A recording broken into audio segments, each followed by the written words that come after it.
Here's the thing that really intrigued me about you is because it's funny because I had a conversation with both Richard and Martin Lee on the show not too long ago, and that was that kind of piqued my interest to want to get more in depth with people who are in a like a psychiatry Yeah. field that could really give some more a really interesting insight about how the human brain works under those circumstances. Because my perspective is this: year's so I'm Hispanic, but where I grew up, because I'm originally from Northern Virginia, but I grew up in a background where there was a lot of Hispanics in my area, and they're all from different parts of the country, from the world. They have Central Americans, South Americans, Spaniards, whatever the case may be.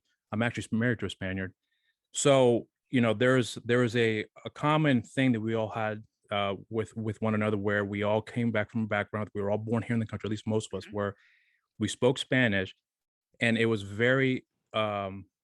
not common for us to run across a Hispanic that didn't speak Spanish at home. Yeah. Yes. Yeah. So So you had that experience, like it was right, something you shared, right? Like right. across that group. Yeah. So I've come across a few people that I've in my later years that I found as, oh, so you're from Texas? Yeah. Oh, so what part of Texas are you from? I think one guy come from El Paso, and I would ask, so did you speak Spanish at home? Don't know a word of Spanish. I might know a few things, but Oh, interesting. it's not very common for me to learn to be around it, because none of us spoke it, because our parents didn't speak it to us. Yep. Because then they gave me some information about how, which I've heard through school, but it was more about how at the time when their parents were growing up, speaking Spanish was like forbidden. So Yeah, they for had the sure. And so I could definitely see that being the case in places like Texas that are actually on the border, because sometimes right, those conflicts between the cultures that are right. there, and the pressure to assimilate and everything is even strongest, like where that contrast is, like Right. in those border states and And border countries. Yeah. and that was a thing that really intrigued me, because I thought it was more normal that you guys would have, the ability to do that more often. And they're telling me their whole, so it was a whole back story that they've given me, but which was really interesting. But the point for me was that, so once I became aware of that, then I realized, okay, so it's not as, because I kind of live in this like little bubble at the time. And once I heard these stories, I realized how broad how different everyone's background is here. But so I've spoken with, actually I spoke with not too long with a guest whose episode I just uploaded here, Anthony Gutierrez, where he had very much a very similar background. He didn't speak Spanish at home. His family did speak it, but he's pretty much Americanized through and through. Yep. So, once I started getting more exposed to that, then I started noticing other things for myself, where I realized there's also a problem within the community where there is a lot of prejudice in the group. And then when I come to find out that, I've had some friends who are Vietnamese who would tell me, yo, we don't hang out with Koreans, or at least we don't hang out with these type of Koreans. Like, I realized, oh, there's actually, it's not just Hispanics, but it's an overall cultural thing Yep. that people have kind of created for themselves, which I thought was kind of stupid in my opinion. But so, but that's the thing that I was trying to get a better understanding for. And then as the years have gone by, more and more I started to realize that you bring something that everyone has in common. Again, I brought drinking as an example with when I talked with Anthony, was that if you have 4 different Hispanics from different backgrounds and you put alcohol right in the middle of it, they're your best friends in a matter of minutes. And then they'll forget about all the things they've said to you before 5 minutes ago. And then all of a sudden they're your best friend. Yeah. There's also certain cultural factors, I think, because Hispanic culture's got like a lot more of that. It's like high agreeableness, sympathia, like types of things, right? Like that it's already kind of built into the culture too, that having a good time with other people is like a cultural value, whereas that's not necessarily the case in all other cultures. And I think also that having even just that Hispanic like category gives you guys already like an identity despite being from different countries and everything within. And whereas I don't think that exists quite as strongly for like the Asian identity, but we're starting to see changes now. I'm noticing that too. But but here's the thing that I noticed about, because since you mentioned about the Asian culture, here's another thing that I mentioned, I've recalled too. I remember distinct as a kid growing up that the divide between the cultures in the Asian culture and the Hispanic culture was a much stronger in the Asian culture. I remember that distinctly. Yes. So when I was growing up in Northern Virginia, there was literally a neighborhood that was full of Koreans, and they rarely interacted with kids or the people outside of their community. And it was quite literally like, I would probably say maybe 50% of it made up that little area there. So my son would be his friends at the time was friends with one of the kids there. But if he was invited to go over if he wanted to go over to his friend's house, his parents wouldn't let him. Oh, and I don't know. Yeah, it was a little like that. Yeah. So I thought that was kind of strange. It's like, my son, but whatever. So Yeah. It was like, yeah, it's funny how like the group, like those broader group labels either like come to exist or not. A lot of it has to do with the country's histories, right? So and it differs. So for instance, in Canada, I'm not Asian, right? Like, so I'm a white Canadian on my dad's side, and my mom's from India. Like, we'd make a distinction between South Asian and East Asian in Canada. And so like, I would never, like, if I like, Asian's more strongly associated with East Asian, and I would never consider myself really, like, I've never really thought of myself as East Asian or Asian. I've just thought of myself as Indian and South Asian. But then even within that, like, even within that South Asian, of course, you've got like, very long histories of conflict and brutal violence between like Muslim and Pakistani groups and like Hindu Indians. So similarly, when you look at East Asian countries too, like wars and whatnot, and subjugation between like Japan and Korea and China and over time. So sometimes the country's history makes sense why they're not like, oh yeah, we're all together under one band, because it's been thousands of years where that's not been the case. It's almost like it's basically them. It's kind of weird for me to say, because I don't know if it's actually true though, but it's almost like it's part of their DNA in a lot of ways, where it's just normal for them to behave that way, to some extent, I think. But here's the thing that also kind of caught me, was because I'm thinking about the time, because I was bringing up my son here, because he we took him to a Taekwondo class, and obviously the gentleman that ran it was Korean, but his behavior towards my son, which was very open, among with other children too. I could definitely see his cultural background kind of sort of infused into the training, but at the same time, he was very much open to everybody. Whereas, that part of the neighborhood where we used to live at, not so much. So I just thought that was so how we were all within close quarters with him, because we didn't live far from one another. There was this openness here, at least within the training centers, that I don't know how he was outside of that, but I've always had a pretty good relationship with the what's the word they use, whatever the terminology is for the sensei there, but it was a very different relationship as opposed to what I had with the kids, or at least the Korean families in that part of the neighborhood where I lived at.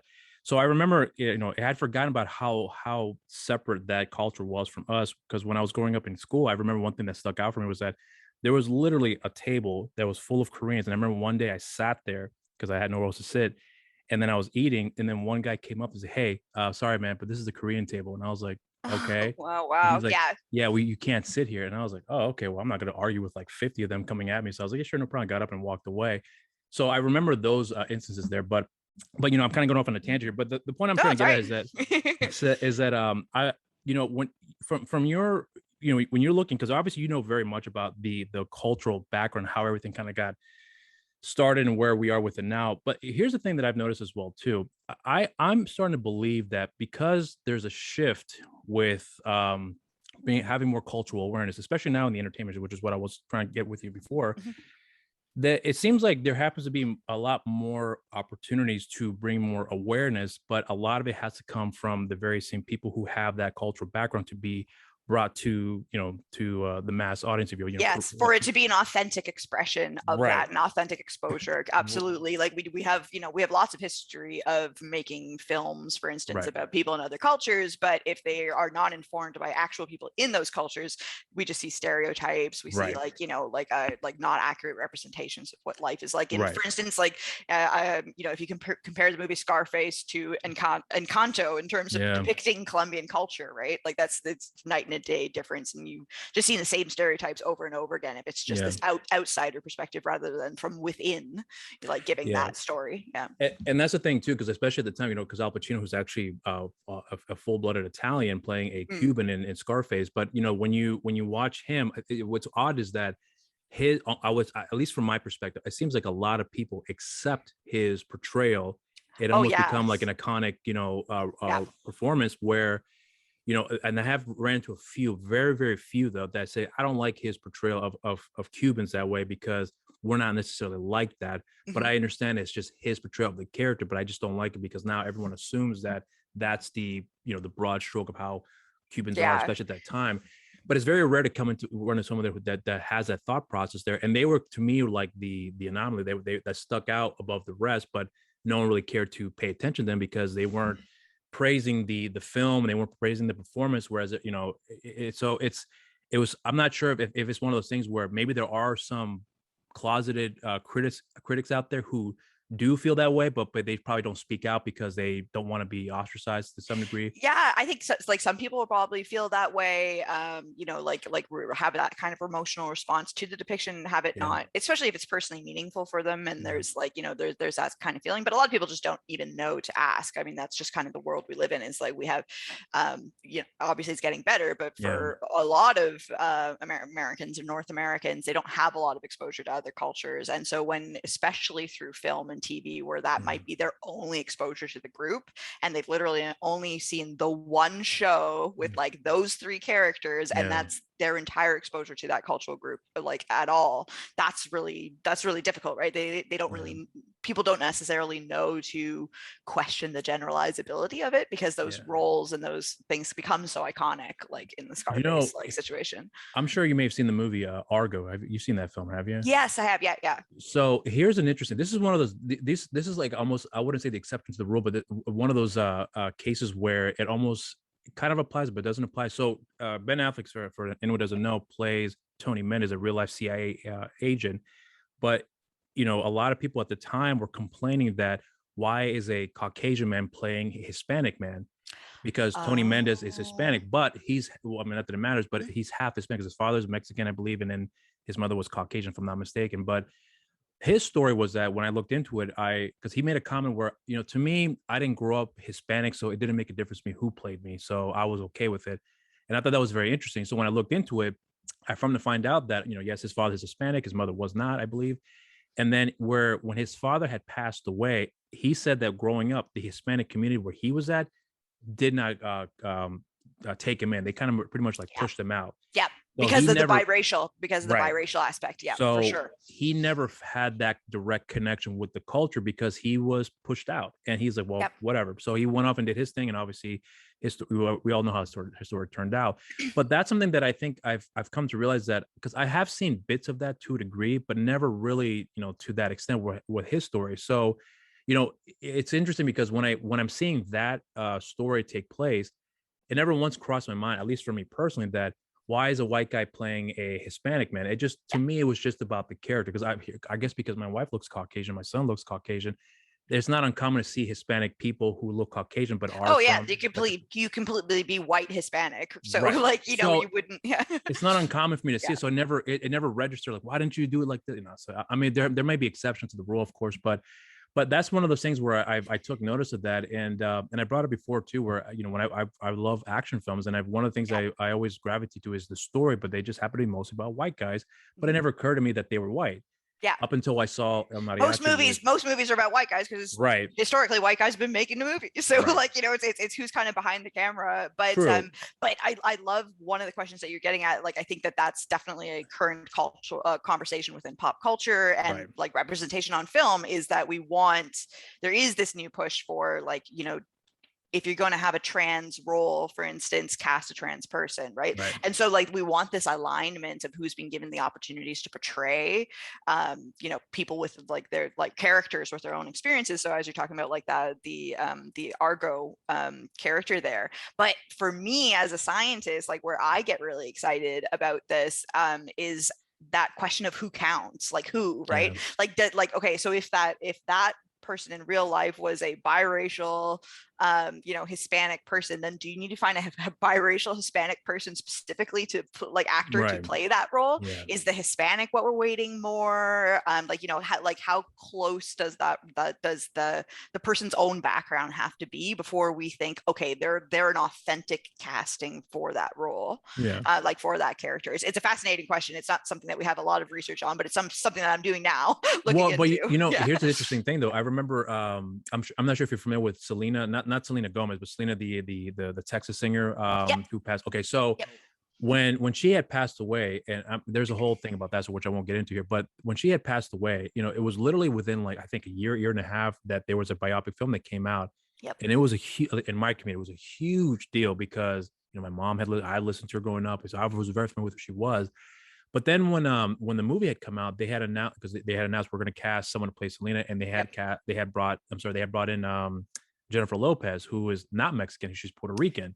Right. And there was a huge, a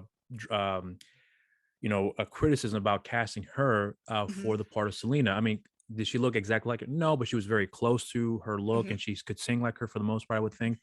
So, but then when the movie came out, I guess everyone forgot that she was Puerto Rican. They loved the performance. I still think there's a great movie, but everyone forgot about the fact that she's Puerto Rican, and then it became a very well received film, and it kind of helped her a lot to catapult her career in a lot of different ways too, and lend her that kind of ethnicity and cultural authenticity that like showing like, look, I'm proud because I'm playing like, I'm willing to portray characters that are important within this culture. And like, so there's a cred, I think, lent there in terms of your minority culture authenticity. Right. But and that's the thing that I think where a lot of, I can speak for myself here, but with the Hispanic, because even my family's Nicaraguan. There were some people say, no, she's not Mexican. I was like, huh. It was like, what? 5 months ago, you said, Mexicans are this, and all of a sudden it's not authentic, or some people just didn't care. But there was like stipulations about what is fair and what isn't fair when it's convenient for them. And that's what I've picked up on along the way throughout the years, and it's not just within the community that I'm a part of it, but other communities as well too, where I've seen those exceptions to the rules that are made. So, I've have like a big, I'm becoming more aware of this stuff here. And here's another thing too, that I also want to bring up. I'm curious to hear your thoughts. So I was talking to James Hideyoki Leao, I think I pronounced his last name, but he was telling me that what he was, and I agree with him too, what he really wanted to have happen is that one day we're just going to have a role of a person of color that's not going to be the focus because of their ethnicity, but just really be about the journey, where one day you get to see the characters. What, I'm going to find this guy, we're going to catch him, we're going to arrest him, we're going to bring justice. Like, have that same Caucasian character that always repeats those lines, but have it with a Black man and an Asian man, Hispanic man, but not be concerned about the color, just focus on the character. And when he said that, I was like, that is beautiful. I think that's exactly what I want to see too, because I do actually want to see that. But I'm curious to hear your thoughts. That actually, so what you're saying actually just reminds me of like, coming off of the passing away of Sidney Poitier. I've been watching like some of the speeches and things that he's given. And like, I was just watching one the other day that it was very much that, like, you guys ask me the wrong questions. You only ask me about like the Blackness of my experience. You only ask me about these things. You don't want to know all the rest. And like, so I think that is important, again, in these kind of film ways where, like, yes, of course, we need films that are about Black culture from within in like certain time periods and showing what people are going through. Like, that's very important. But on the other hand, we also just need it to be commonplace. It's just, just about Black action hero. It's not about it being Black. Right. Like that's I think that's kind of what you're speaking towards. Yeah, I am. And, but here's another thing too, because there's an interview that I actually had seen with Andy Garcia. This was like a while ago, but it was an interesting interview, because it was his reaction that really got me, was when someone had I think the interviewer had said to him that, you are considered to be one of the most successful Hispanic, or something along those lines. And I distinctly remember his reaction was like, oh, kind of like that. Yeah. He's like, listen, I don't think of myself that way. I never put any thought into it. I mean, I'm just an actor who's working, and I'm very grateful that he says. And he kind of just like removed all those stipulations about people, how we should look at him as, oh, you're Hispanic, so you're successful. But meanwhile, the white guys are successful over here, but you're the most successful Hispanic actor, but at this level, like, there's a distinction. We don't think in terms of like, oh, who's the most successful white actor ever, right? Like, it's not even like, so there's difference in terms of minority, like that burden of representation, and that you are your category. But ideally, I think like what you're saying is that it will be so commonplace to have movies and films and this reflect the actual demographic makeup of like America, for instance, that it won't be that like any single person is carrying their category. Like that, there's like their culture is obviously part of that person's identity, but that singular individual identity like can't carry the whole culture, right? And that representation of their whole culture. You actually brought up a really good point, but but I'm actually leading into back to your background. So you were actually born in Canada, if I so I'm born in Toronto. Okay, so when you growing up for you though, as far as for yourself and the overall industry, as far as entertainment is concerned, and or anything of that sort, music wise and things like that, was there a major distinction from watching U.S. entertainment as opposed to Canadian entertainment up there? Because The closest I follow with the Canadian entertainment is when I was growing up, I noticed that I never really picked up on, race being a thing, as far as Canadian entertainment is concerned. When Russell Peters, one of the most famous comedians in the world, yeah. when he came out, especially because of YouTube, actually, because I think it was his specialty, he did up in Canada, which he had that funny, someone's gonna get hurt real bad. That one. So Love that it. one. Yeah. So when I saw that one, I was like, oh, he's Canadian, but not once did it cross my mind, oh, he's Indian. It was more, he's a Canadian. But the point I'm getting is that it was never, at least for me, I never picked up on that race was the forefront for the, the entertainer, if you will. So I'm curious for you, was it like that as well growing up, and especially where you were growing up? Was it ever an issue at all along for growing up as a kid, being pointed out as, well, your dad's white and your mom is Indian? What's up with that? And anything of that sort that comes to mind? Yeah, I'm gonna go ahead and shatter the whole like view of like, oh, I don't think race is a problem in Canada. No, I had a pretty tough childhood, to be honest. Okay. I experienced a lot of discrimination, from both sides, not being accepted. Like, I wouldn't really say that I grew up with Indian community. Like you're talking about how like, you grew up with like a Hispanic community, like there was that sense of people that you belong to, and you were just mentioning that the other the person from Argo that was biracial and didn't feel like they necessarily fit in either world. That was more my experience. So my experience is that I have a younger sister who looks more phenotypically Indian. I look more white passing. So growing up, we had different experiences, very much that I think she would get a lot more of the blatant kind of anti-Asian racism discrimination. I had like kind of a different journey. I think that when you're a kid, sometimes like some of those things like racial phenotypicality, like so how much you look like your race, later in life and adulthood seems to be like carry more information. But when you're a kid, you've got so much context with you. Like you're like, people see your parents, right? They see your parents bring you to school, or they see like, these different things. They might see you outside of school and events, and they see like, if you wear Indian clothes or you don't wear Indian clothes, or you come to school with Indian food, right? Like that was a big thing for me. So for me, it was more like, I remember some of those early like experiences of feeling ashamed of my Indian culture were around these kind of things, like how, like wearing Indian things, or if my mom was wearing Indian thing, like a sari or something, dropping me off. And she even tells stories too of like getting dirty looks and whatnot if she was in like Indian clothes picking me up from like the school because she was going to some sort of thing afterwards. And especially around food, food was the real kind of like painful part that I think I definitely remember, packing like prantas and things that I would just normally eat. I grew up primarily, even still to this day, in my parents' house, we eat Indian food probably 80% of the time. But bringing those and just having like, kids make fun of your food is smelly, your food is weird, like you're white, why are you even eating this weird food? Things. So yeah, it was definitely not easy. I did grow up though. I should say that like I was born in Toronto, but I grew up just outside of Toronto in like a primarily white suburb, like a fairly like middle class, high, like mix between middle class, high SES. Like pretty affluent, pretty much, then, right? Pretty affluent, affluent area. And that was very much, my mom's just kind of dream coming from India as an immigrant. And she was like, oh, I want to like, we have this in some way, the dream is nice, but the dark side of it is this internalized racism and this internalized white and Western superiority, where you're actually like, oh, I don't want to be around like this cultural niche of people from my own community. I want to move up. Like I want to move up in that social mobility kind of way.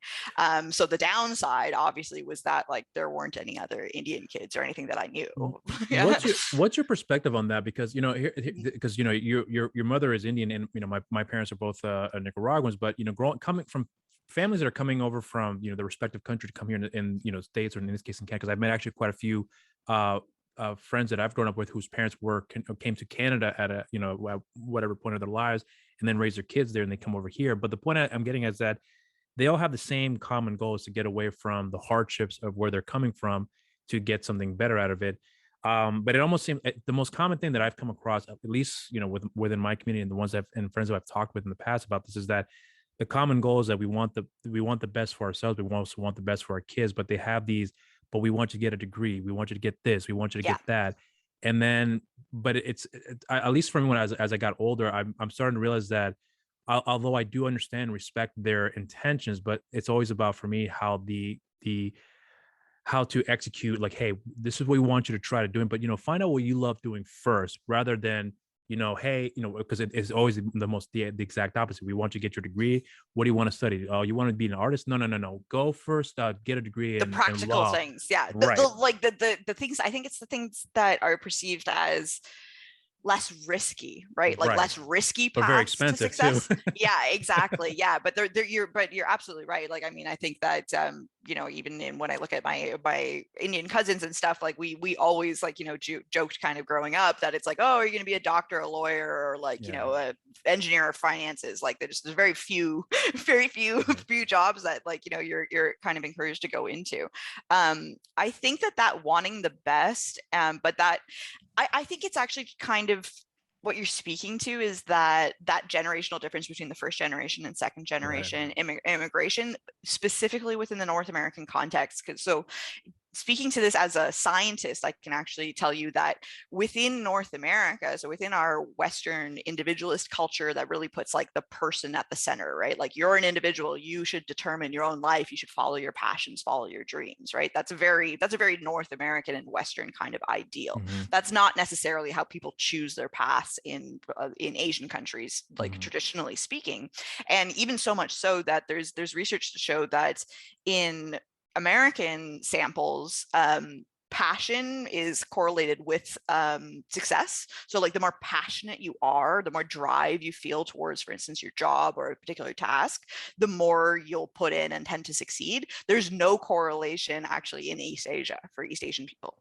So it's really like, so in some ways, it's really just these different cultural ways of even viewing the world or how one proceeds. That the idea that you should be passionate about your job and that's a desirable kind of way forward is not a culturally universal belief. Yeah. Right. And so some of that runs into that situation. Right. And so, you have parents who feel that they have sacrificed a lot. They want the lowest risk, surest fire thing for their kid to go into.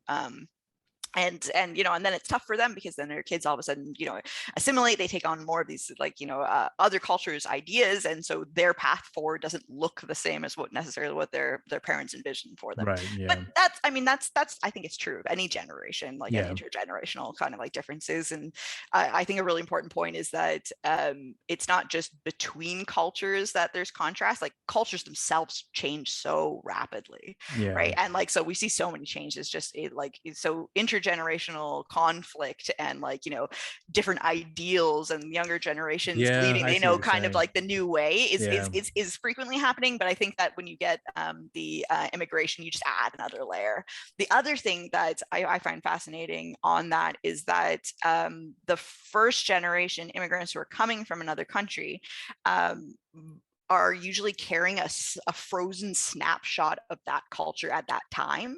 So while they're here, so if you imagine that, like, maybe they're coming from a more conservative culture, they're coming to the US, they're kind of, unless they are frequently, like, back and forth, which I don't think is historically very common for, like, for immigrant groups. Once you've left, you don't necessarily have super strong ties.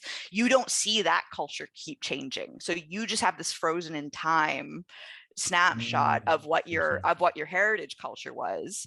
And it might actually be divorced, but that culture may be moving in similar directions as the mainstream culture that you're now living in like the US, but you don't see that change that's happening back home too. Right. So I think that's like, I think that's like an interesting part of it as well, in terms of why sometimes we see that extra kind of extra strictness or entrenchment of that intergenerational conflict when in immigrant families, because it's not, because they're not also seeing that there's more change, like, towards something, for instance. I'm curious with you. So you kind of brought this up here about, I agree with you 100% that is more likely the case for virtually every culture coming here. But when you're growing up in Canada and then coming here, because you're still out in North Carolina right now here, right? Yeah, correct. Okay. Yeah. So coming from Canada and then coming here to the States, to you, is there any difference as far as the overall views of I'm trying to be very careful how I ask this here because I want to make sure I ask it correctly. But if when you're looking at how you growing up in a pretty tough racial environment for yourself and your family, and then coming over here to the States, um, do you see a difference in that? Do you see it's a little bit more so towards racial tensions here, at this point, at that point in your life, coming here to the States, or a little bit less because you think now that the times have changed, there's a little less uh, I mean, I wouldn't say it's less, but maybe a little bit of less racial tension in close quarters where you are at, because you happen to be in an environment where there's a lot more. It's a melting pot of different cultures where everyone is exposed to all that stuff, as opposed to when you are coming from in Canada, where it's a little bit more close quarters. Everything's kind of sectioned off. But I'm hope I'm making sense with the question. I'm Yeah, trying no, to think. I completely understand. Yeah, I completely understand what you're asking. I think that like one of the biggest differences is just kind of like which groups are contrasted. So like friends of mine, like Black friends of mine, will joke about like, oh, like all 8 Black people you have in Toronto, right? Like it's not necessarily like our largest groups are East Asia, like Chinese and Indian, in terms of like with the groups that have like the largest representation. So that's one aspect, is just the which groups we're contrasting is different. But then also, yeah, I do definitely think that there is, I don't necessarily know whether it's for the better or not, but for instance, so Canada has multiculturalism as like official national policy, right? Governmental policy. And so basically what that means is, in contrast to like maybe unspoken colorblind or assimilation expectations in the US, we very explicitly, our government says that, as a country, we believe that all cultural groups within the country have a right to keep their cultures alive, right? And that so basically it's a little bit in contrast to this like idea that you need to completely assimilate, right, and leave your culture behind. Oh yeah, I've heard about that. Yeah. So yeah, that's in practice. So what that looks like is really like, we have a lot of, especially somewhere like Toronto where there is a lot of cultural diversity, we have lots of like different cultural events, different cultural festivals, like Caravana, and like Caravana, and we'll have Chinese New Year's and Greek festival, and so there's more chances for celebration of particular cultures. And I think that what I do feel is different coming down to the States is that it's those types of situations are a little bit more open, that anyone can come be involved. It's not like this is an event for that group and not for other people, like you were talking about, like sitting at the Korean table or not, right? Yeah. So that's what it looks like, I think, at its best. And also like the plus side of that is that when people feel more that they have to justify their non-openness to other cultures.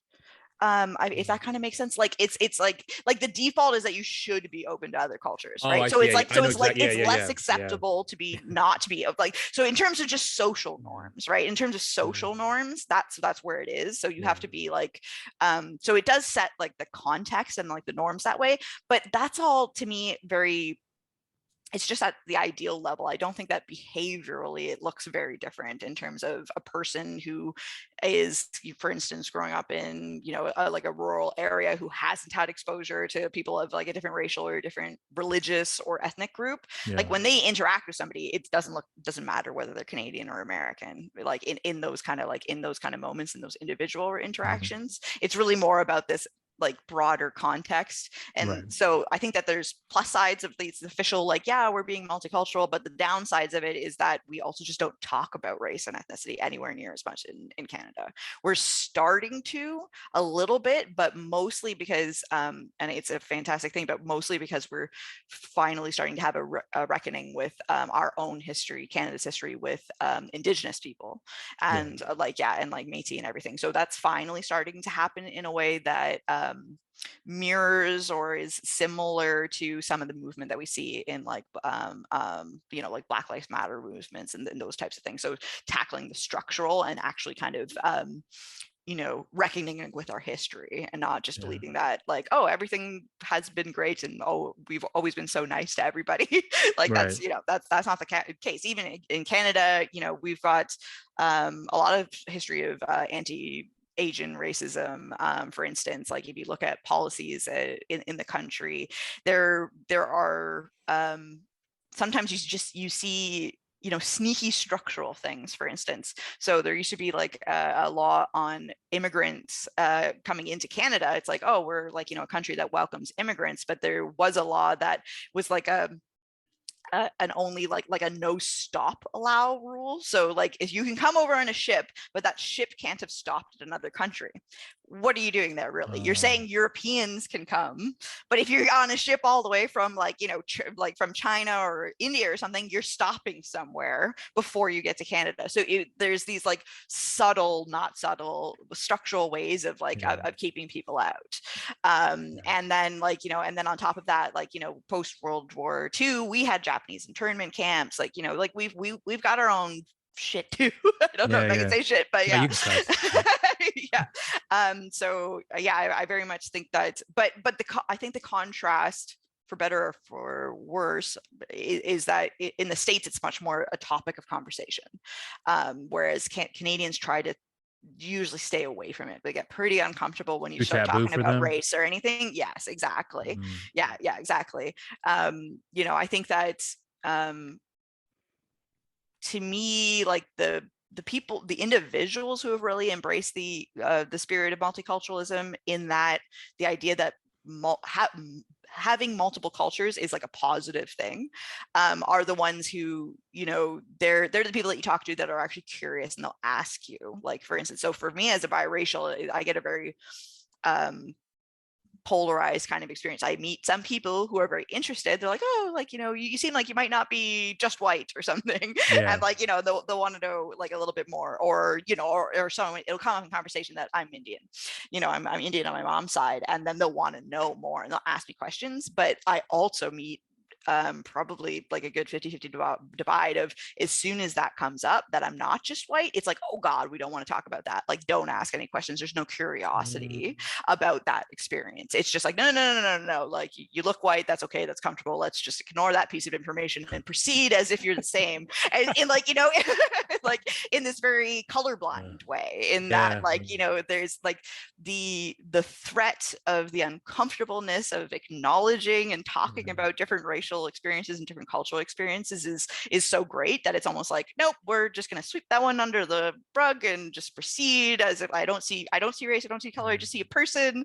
And yeah, so that's I think it comes, for a lot of people, it comes from a good place, but it's definitely not validating to the other person to not like, we know that, but like people who are bicultural or biracial or whatnot, we feel best when we do feel seen for all that we are, like all of our identities, and that, and not to assume, because there's differences. Just because someone is biracial or not, you don't know how they identify or how strongly they identify with different things. So I think we just need to be a little bit more curious, and also a little bit more forgiving, and give people leeway, like around like not walking on eggshells, because curiosity is going to mean mistakes. It's going to mean asking things in the wrong way. But if you can if the person really is doing it for like, positive motives, because they want to learn, they want to they want to know more, then you have to kind of like, in my life, I try and give people the the biggest benefit of the doubt. It's like, it's okay, you can ask me something in a horribly offensive way if I know that your intentions are good. I think that's important too, because here's the thing, like because I was actually going to bring up a point here with regards to kind of your experience, where I'm sure when I was younger I looked more Hispanic, because I was a little more darker skin, not so much now, but when I was growing up, I mean, you hear the way I talk. I don't talk like with a street vernacular, because I grew up a lot with that as a kid. But for whatever reason, I just never gravitated toward talking like that. A lot of people say, "You talk white," and I'm like, "Yeah, well, sorry, it's just the way I talk. I prefer talking this way, and I don't look at it as white anymore.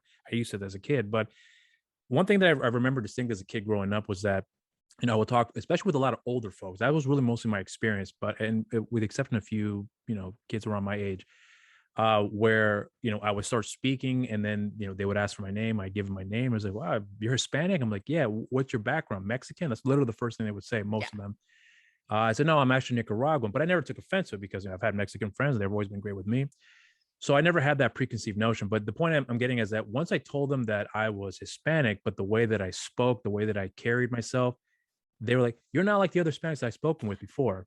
And I'm like, "In what way?" Yeah, and I was actually asking at the time because I didn't know what they meant, but I wasn't taking offense because I just didn't know. Mm-hmm. And they said, well, you actually talk English. And I said, well, because I was born here, Mm-hmm. and whether or not it was intentionally to be disrespectful, or maybe they were just being ignorant, this is how they came out. But the way I responded back to them, like, I want to say thank you very much for not being so rude to me. As in what way? Because usually people get offended when I say this. I was like, oh, so it's not the first time he's done that. Yeah. So, or he or Look, she's and he's done that. just doing it again. And then they have this notion that I'm not being racist because I'm just asking a question, but they didn't realize the way they asked it have some pretty, to the other person's point of view, it may seem very disrespectful, but they didn't see it that way because they're not around it enough. So that part I get.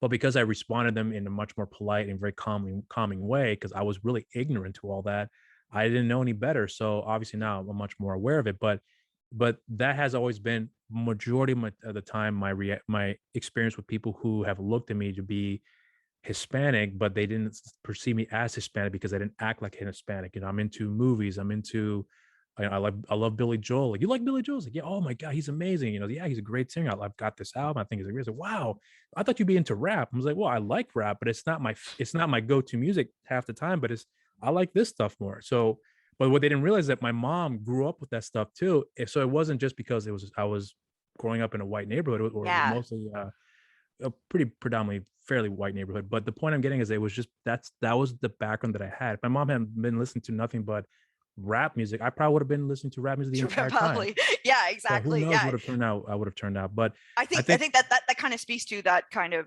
the underestimation of the overlap between right. like cultural experiences. Like, yes, they're importantly different, but they're also really like importantly overlapped. And like we have these expectations of like the stereotype, and then we only expect kind of information that's congruent with it. So they're like, oh, if you like Billy Joel, it must be because you acquired a taste for Billy Joel in your interactions with Western white people. Not that your mom also like Billy Joel, because yeah.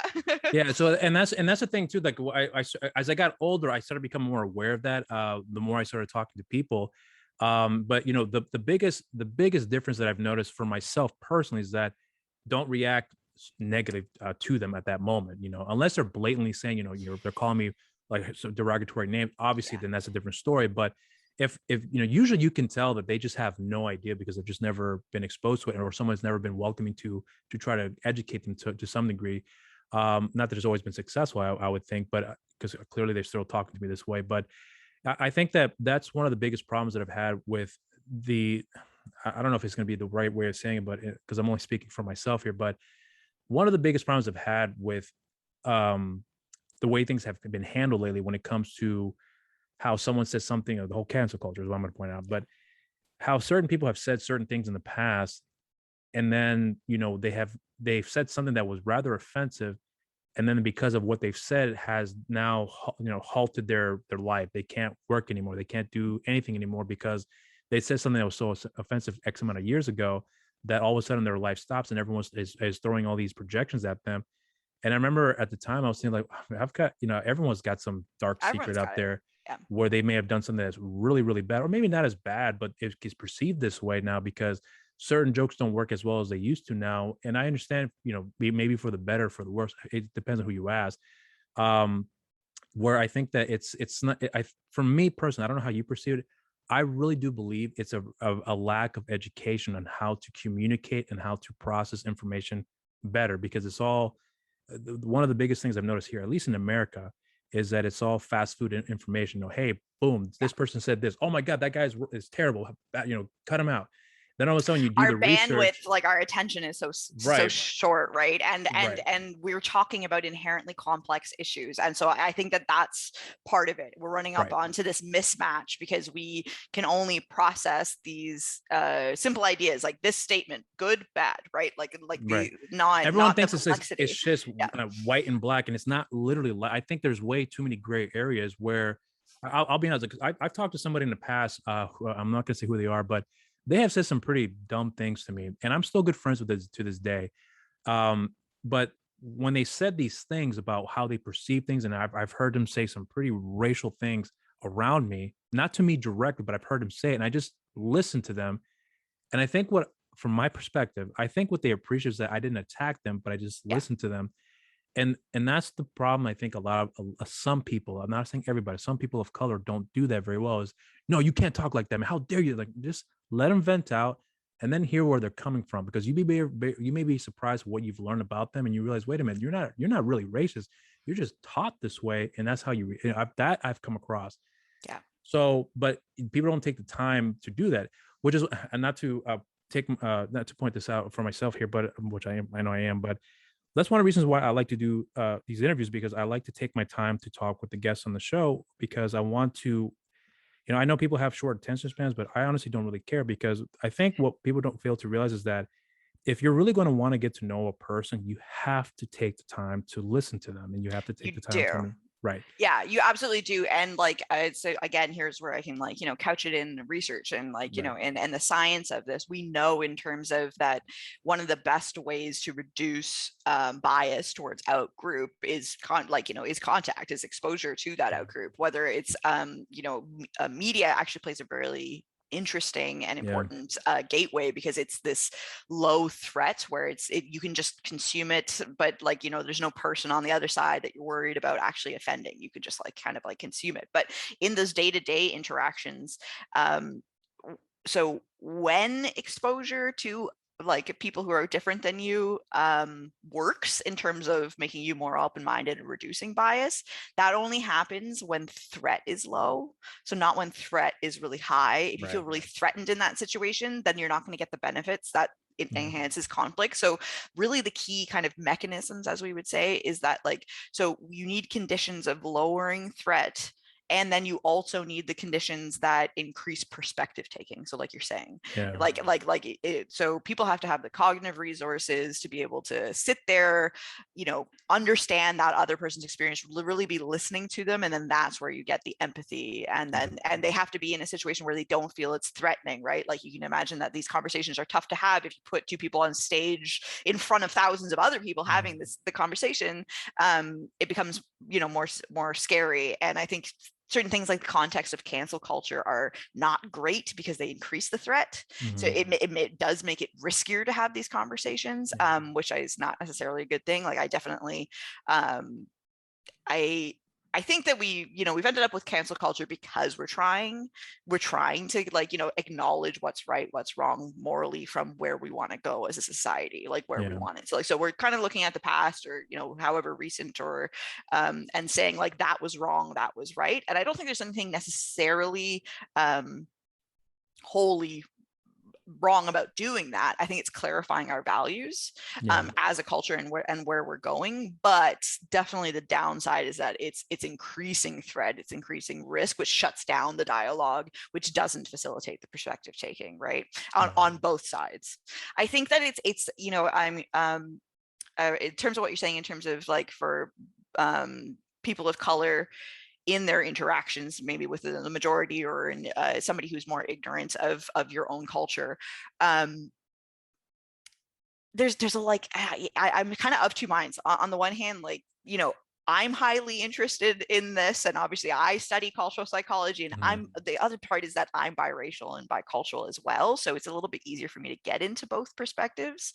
But I think that it's a lot of burden, right? We know that it's a lot of like emotional labor or whatnot, that you feel that every time you talk to a majority member, you have to like, and they say something, you have to like clarify their stereotype and tell them like all this and that. And some days you don't want to do that, right? You don't have the bandwidth to do it. To do it yourself. You're like, today, just leave me alone. I don't want to get into it. Go read a book. Go watch a movie. Right.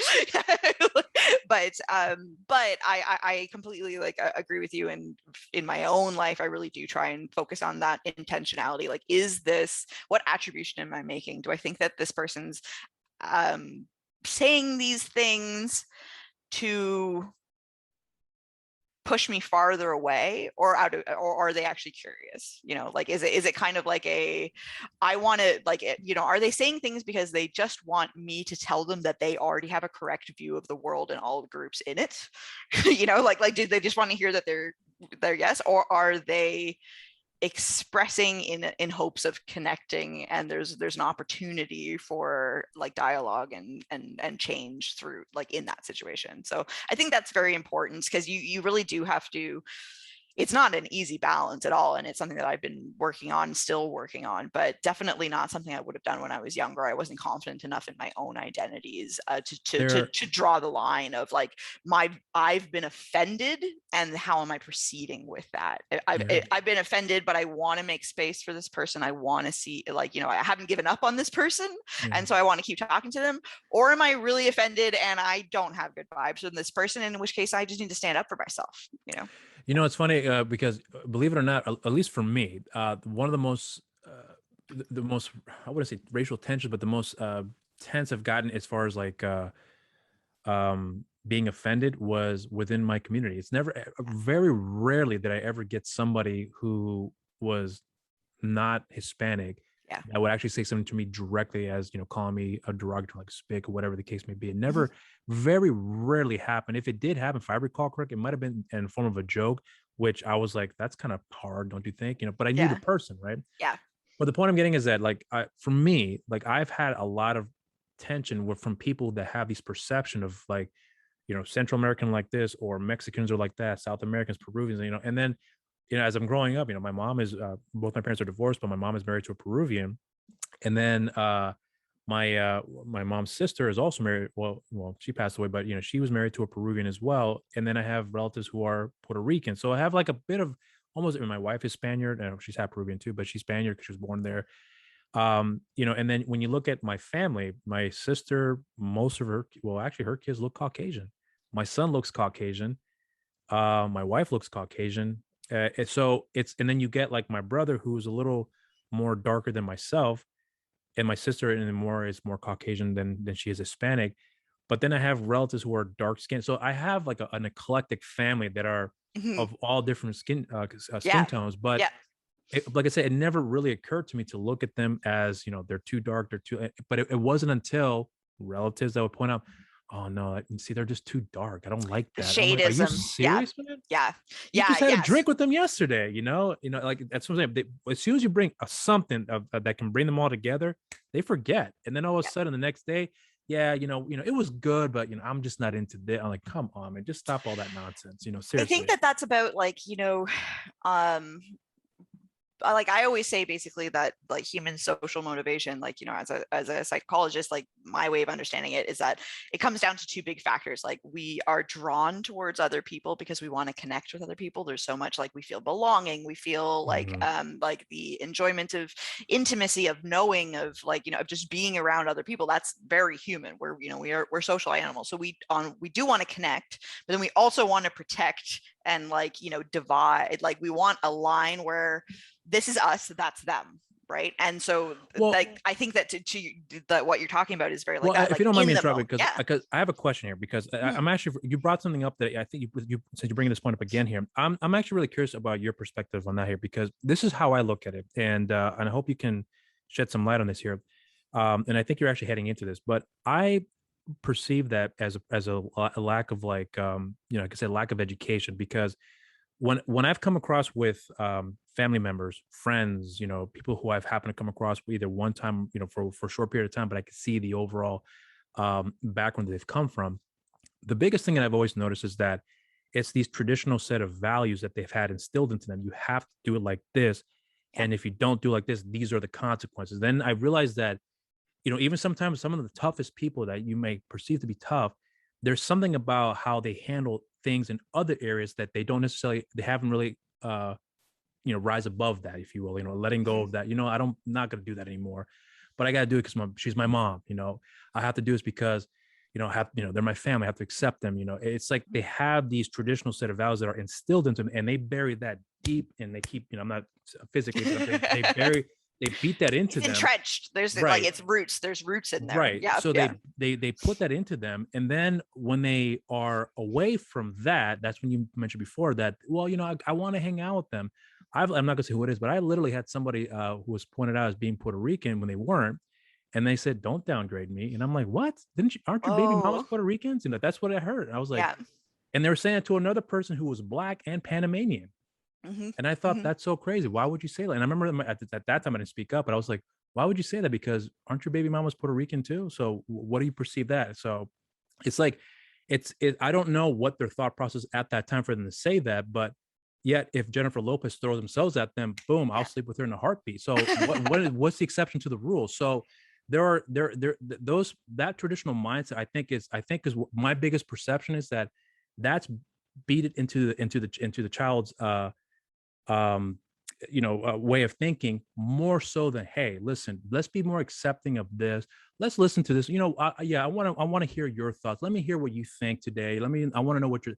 That is very, very uncommon in, I've noticed with a lot of, POCs, and even Caucasians as well too. I've seen that a lot with them as well. So it's not necessarily just a race thing. I really do believe it's more of a cultural thing. But then when you put them out in front of other people, I have to say yes. I have to say sir. I have to say yes, please. And I understand those values are important as well, but it's not more about the identity of the person, but more about the traditional respect that we all have to follow through. That I think is very. I understand it, but I think it lacks the identity for you as a person. Well, I like to do this rather than, and instead it's more like I have to do this because that's what I was taught. So, I mean, I know I went off on a long tangent on that. No. I think like what you're talking about is in many ways one of the key focuses of my research. So frame switching or code switching. Right. Or like basically the different ways that people who have lived in with more than one culture adapt themselves into the demands, those social expectations. Right. And we know this is a value in this culture. You're not going to do this, even though you might do it with your other cultural group. Those types of things. I think that in my personal opinion, I don't think that frame switching.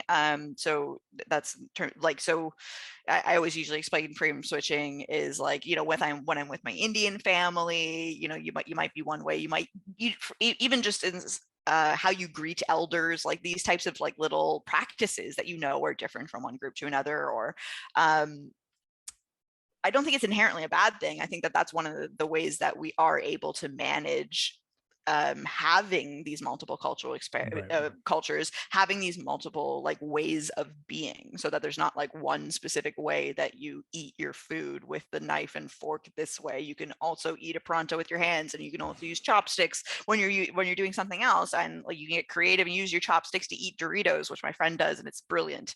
So that you don't get the Cheeto dust. Yeah, she does hot Cheetos, and she eats them with chopsticks, and I saw it and I was like, that's amazing. So there's all of these, like, to me, that's just the brilliance of when you are exposed to multiple cultures, you can take tools and interesting ideas and come up with creative solutions. That's a little bit of a tangent, but all I'm saying is that I don't necessarily think that adapting yourself to social demands of your cultures is a bad thing, right? I think every individual has to decide for themselves, or ideally is in a situation, in an ideal world, can decide for themselves which of the values, which things to take from which cultures and which ones to keep alive. And so, you might when you're a rebellious teenager growing up in the US, and like for me in Canada, and like I want to date boys, that's not something I like, that you can talk about with like, my Indian family or anything at the time. So you kind of pick your battles. So you kind of pick like the times where you want to be like, no, it's like I'm going out to the movies and I want to be able to call him my boyfriend. Compared to when you're just going to go with the cultural norms of like, yeah, this is, it's a friend, it's her friend, like those kind of like little things. I think it's each individual's decision. I think about it largely in terms of cost to myself. So I'm agnostic. I would describe myself as agnostic. My mom's Hindu. My dad is Christian. But they also like engage in each. They have a good awareness of each other's religions, for instance. But there are certain practices, for instance, that my mom will want to do that are like strong Hindu. Some of them are Hindu religious practices, some of them are just superstitions, but I generally in my life, I err on the side of like, if it's not really coming at a strong cost to me, if it's not offending my own values or violating my own values in some way, then I usually go along for the sake of respecting somebody else's beliefs or identities. But that's such a personal journey, and it really depends on like each individual to figure out like how much they want to like take on that culture or not, and how consistently they want to bring that into their life. What was your parents opinion on you not being, you being agnostic enough, going into their Christian religion or into Hindu religion? What was their opinion on you not following that traditional set of values?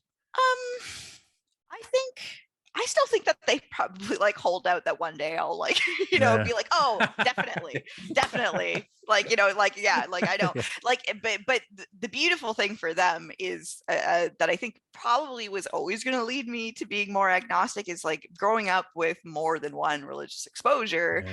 You're like, I have a hard time kind of imagining a scenario where I was going to pick one over the other. Like, yeah. this one's right, that one's totally wrong.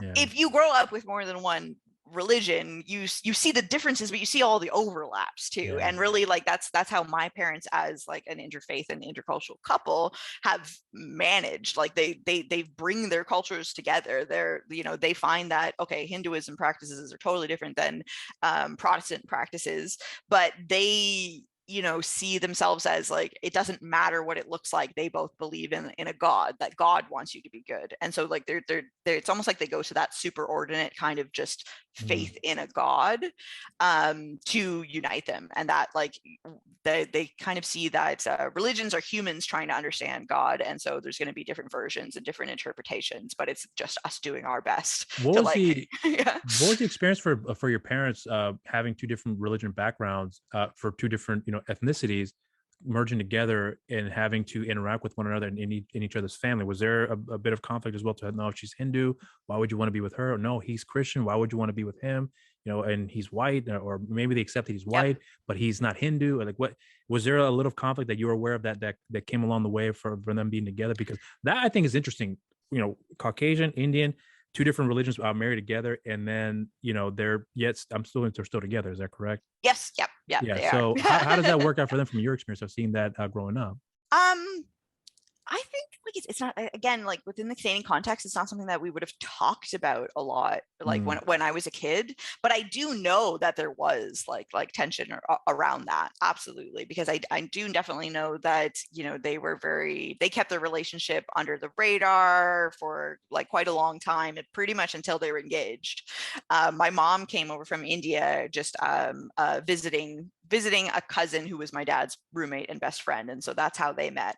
And so even earlier when you were saying like the common immigrant story of leaving one country for a better life, like that really wasn't actually my mom's story at all. She came over here just to be like, cool, I want to see what Canada's like, even though life's good in India, but I want to come over here and see what Canada's like, and then fell in love with my dad and then stayed, right? So it wasn't necessarily that traditional that typical story. That typical story that we assume is like an immigrant story. It was really, she stayed for love. Like but I know that for them, definitely they kept their relationship very much on the low key, like on the down low, until they were engaged. I don't really know. See, even these are things that like when I ask them, like I don't get a lot of like the specific details. Really? Yeah. It's not something they really like to talk about, I think. You think it was probably a traumatic experience for them together in the beginning for them to not want to bring it up? I don't think so. Okay. What I think is that it's hard to know, obviously. Like I wasn't there, so I don't know what was said or anything, right? So I don't know whether there were ever any kind of more offensive or questioning comments. I think it was probably just, from my understanding, more just the feeling that it wasn't going to be societally or accepted. So it was almost like they were just very private and didn't put it out there out of anticipating discrimination, or anticipating that people wouldn't look at them the same way as other people. So yeah, I think that was kind of it. That being said, culture and like the differences between like Western culture, Western white culture, and Indian culture and stuff, we were always talking about that. So like the idea of being both things, and having culture and multiculturalism be topics of conversations, and really in acknowledging the times where there's a value conflict, you know, between those two cultures, and how are we going to proceed with this as a family. I think it's kind of like we definitely didn't ignore that. So we probably didn't talk very much about like my parents' relationship and getting together, but in terms of the role of culture and religion and in our own lives, we definitely talked about that a lot as a family. However, we didn't talk about like our discrimination experiences. Were just like the negative experiences were kind of off the table, and definitely I think to our detriment, because yeah, maybe if my parents had talked a little bit more about any of like the discrimination that they may have faced, it might have normalized my sister and I talking about it. But really, my sister and I, my sister was more of a heart on her sleeve. Like you can, you know what she's feeling. But for me, I really like was a very private person, and like I wouldn't tell anyone. Yeah, I wouldn't tell anyone that I was being bullied. I wouldn't say anything like any discrimination experience that was happening to me. So I bottled all of that up when I was younger, and it's only like in my adult life now that my family has done a lot of conversations and gone back and talked about those things. And my parents, you know, had no idea, like, you know, they had no idea that you were like, I was going through this at school, or like this person had said this thing to me. I do definitely remember when you were saying earlier, when you were talking about like kind of like what it looks like what the discrimination looks like there in Canada versus the States, or as you said, when you were saying from the majority group versus your own like minority kind of cultural groups. I think that in my experience, they look different. They hurt different. They both hurt. they hurt different. For me, I think that I definitely have experienced pointed racism and discrimination against my Indian culture specifically, like some of that more vague stuff around like, oh, your food's weird. But I remember particularly in the wake of 9/11, that for South Asians communities, and especially for my cousins who are, you know, their both parents would be South Asians, like we were getting, yeah, like I've had cousins beat up, called horns. I've like, you know, I remember a time for a few years there where like I would get called Packy and like sand N-word. So like it was there is the blatant explicit racism is unfortunately alive and well in certain situations, but that is also a context in when threat is like, you know, threat jumped through the roof. All of a sudden, like this outside group of perceived terrorists and all of that was a huge threat to the in-group and threat to here. So I think that those are the times where we as humans get hyper vigilant of like, oh, are you maybe one of them, and like just really want to push those kind of like push those people out. So yeah, it's definitely, so that's where I think it is on the explicit side. But then there's also, you know, you get the identity denial from my Indian side. Again, this is particularly because I'm biracial, not, this isn't something that any of my Indian cousins really face to the same extent. So a lot of my cousins are, both parents are Indian. And so their claim to their Indian identity is not usually questioned, but mine always is, especially because I'm phenotypically not, I don't look Indian. And I always tell people like this, you know, it's funny, it's painful, you know, it's painful, but humor is, you know, the way that you deal with it. But yeah, of all the people that I meet that notice that I'm not just white, that I might be like, you know, I might be mixed, people, it's a beautiful thing. I love people, all the people who ask are almost always asking if I'm the same as them. So you know, so Hispanic people will ask me like, are you Hispanic? Or like, I was just in, like last time I was in Mexico, like, you know, people were like just speaking to me in Spanish, and I'm like, oh no, I'm not, I don't actually like speaking Spanish. And then like, you know, they want to know, or like I get all sorts of like really specific things, but pretty without doubt, like if a person asks me if I'm Portuguese, it's usually because that person's Portuguese, so they want to know, are you my group? But what happens with Indians is like Indians never think I'm Indian.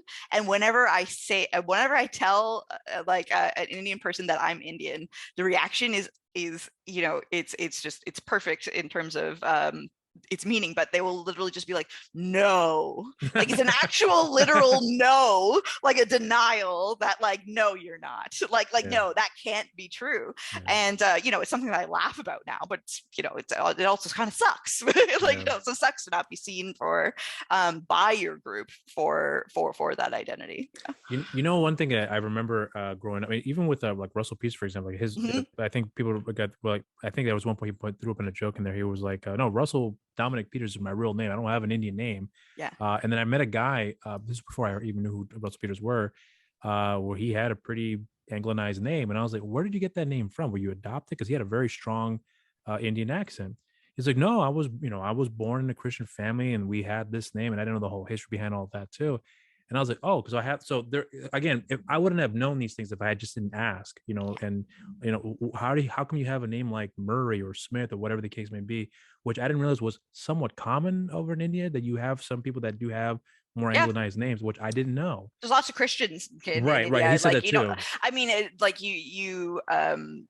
and I think this is also kind of part of like, it plays out interestingly, I think, in the case of India, but that's similar to a lot of countries that have this long history of being colonized, right, of colonization, is that there's this really strong internalized white-centric, Western-centric, and like that superiority. And unfortunately, like I think that like what's heartbreaking is that you don't even need the colonizers to be there anymore to keep enforcing that.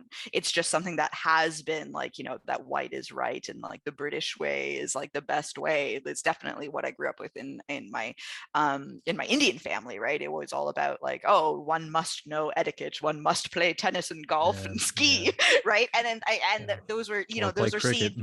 Yeah, well, no, see, that's like not cricket. Like for me, at least, it was really kind of like as these, the high SES white things to do. It's important to learn those, learn how to like be a chameleon into those groups so that you can move upwards in society in terms of social mobility. But at the heart of that is just a white superiority, right? Like it's the heart about it is that there are certain cultures, like you were saying before, there are certain cultures, there are certain races that are higher on the totem pole in terms of like the ones you want to aspire to be to. And it's really heartbreaking to see groups, how deeply that can become internalized within colonized groups, even long after colonization.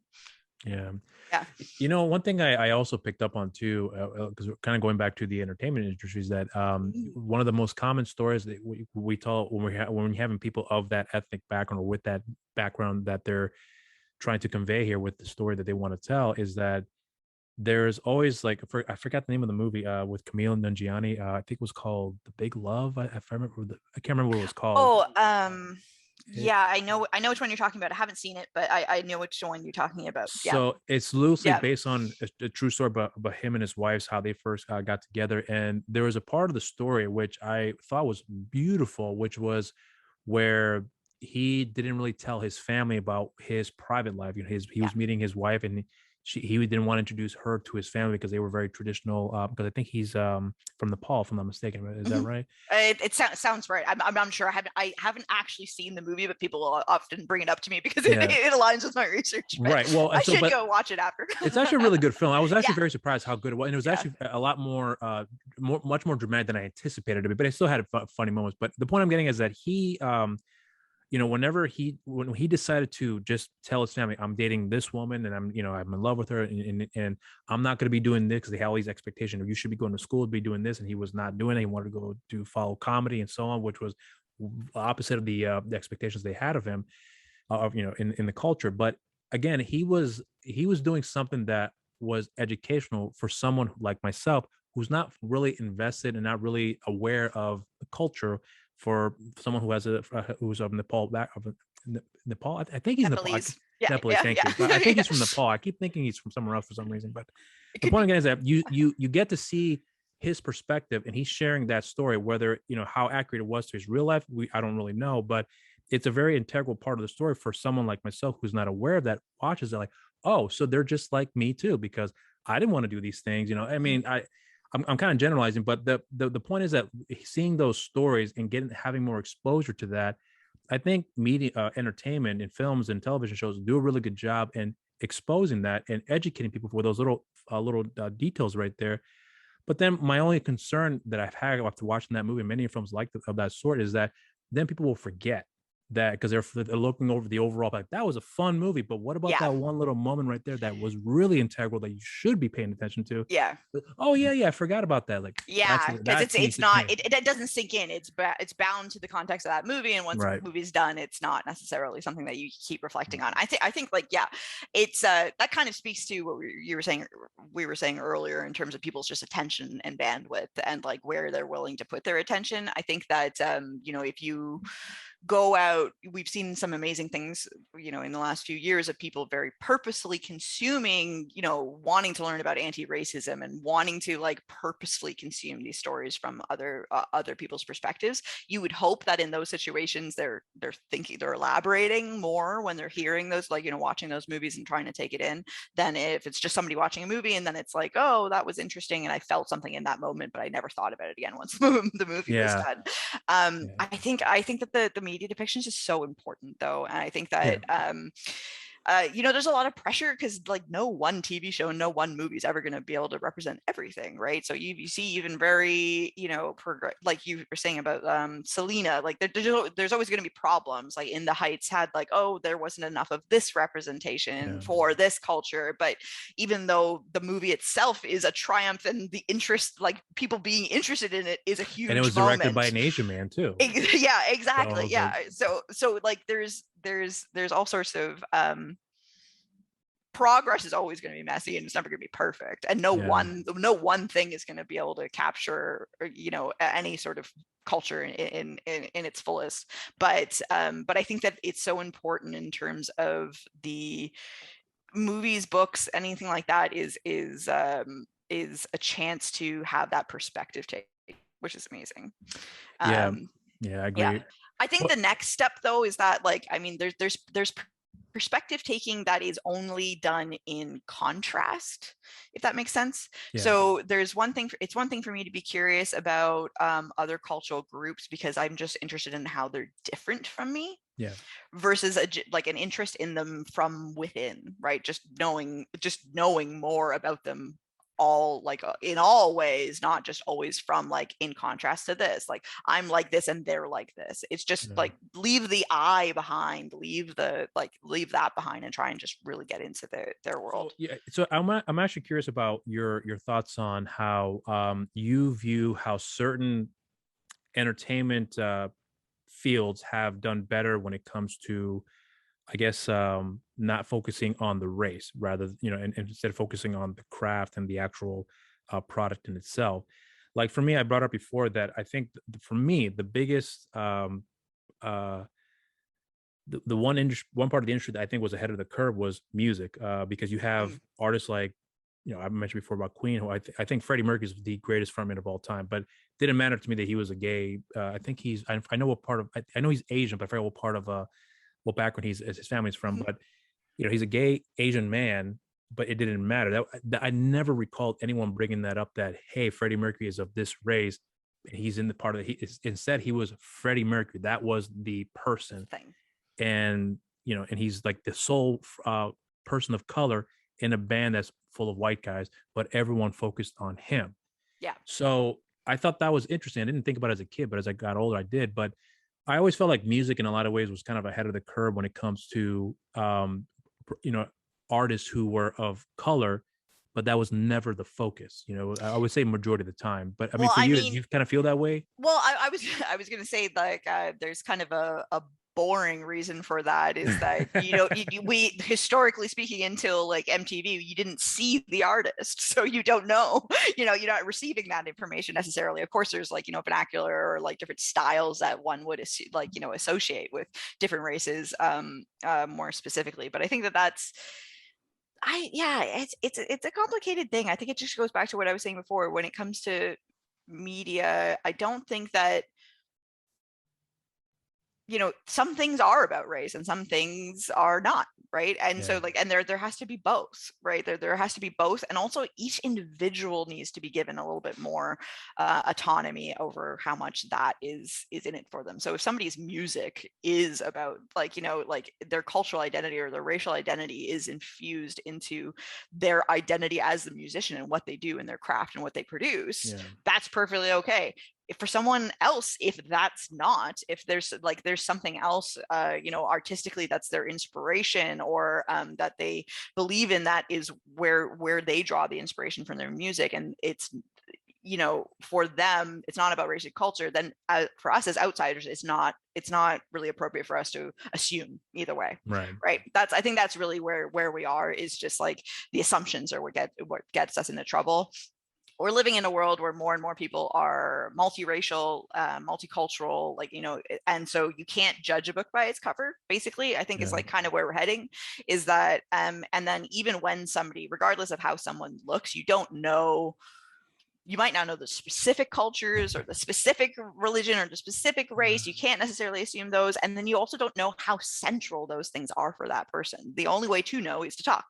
And you know what's funny, because you brought this about don't judge a book by its cover. There was an experience that I had where I was talking to a friend of mine at the time, and I forgot where we were, but we were out in DC somewhere. But while we were there was a really beautiful Asian girl, Asian woman to say, who was sitting there with us, and I was conversing with her.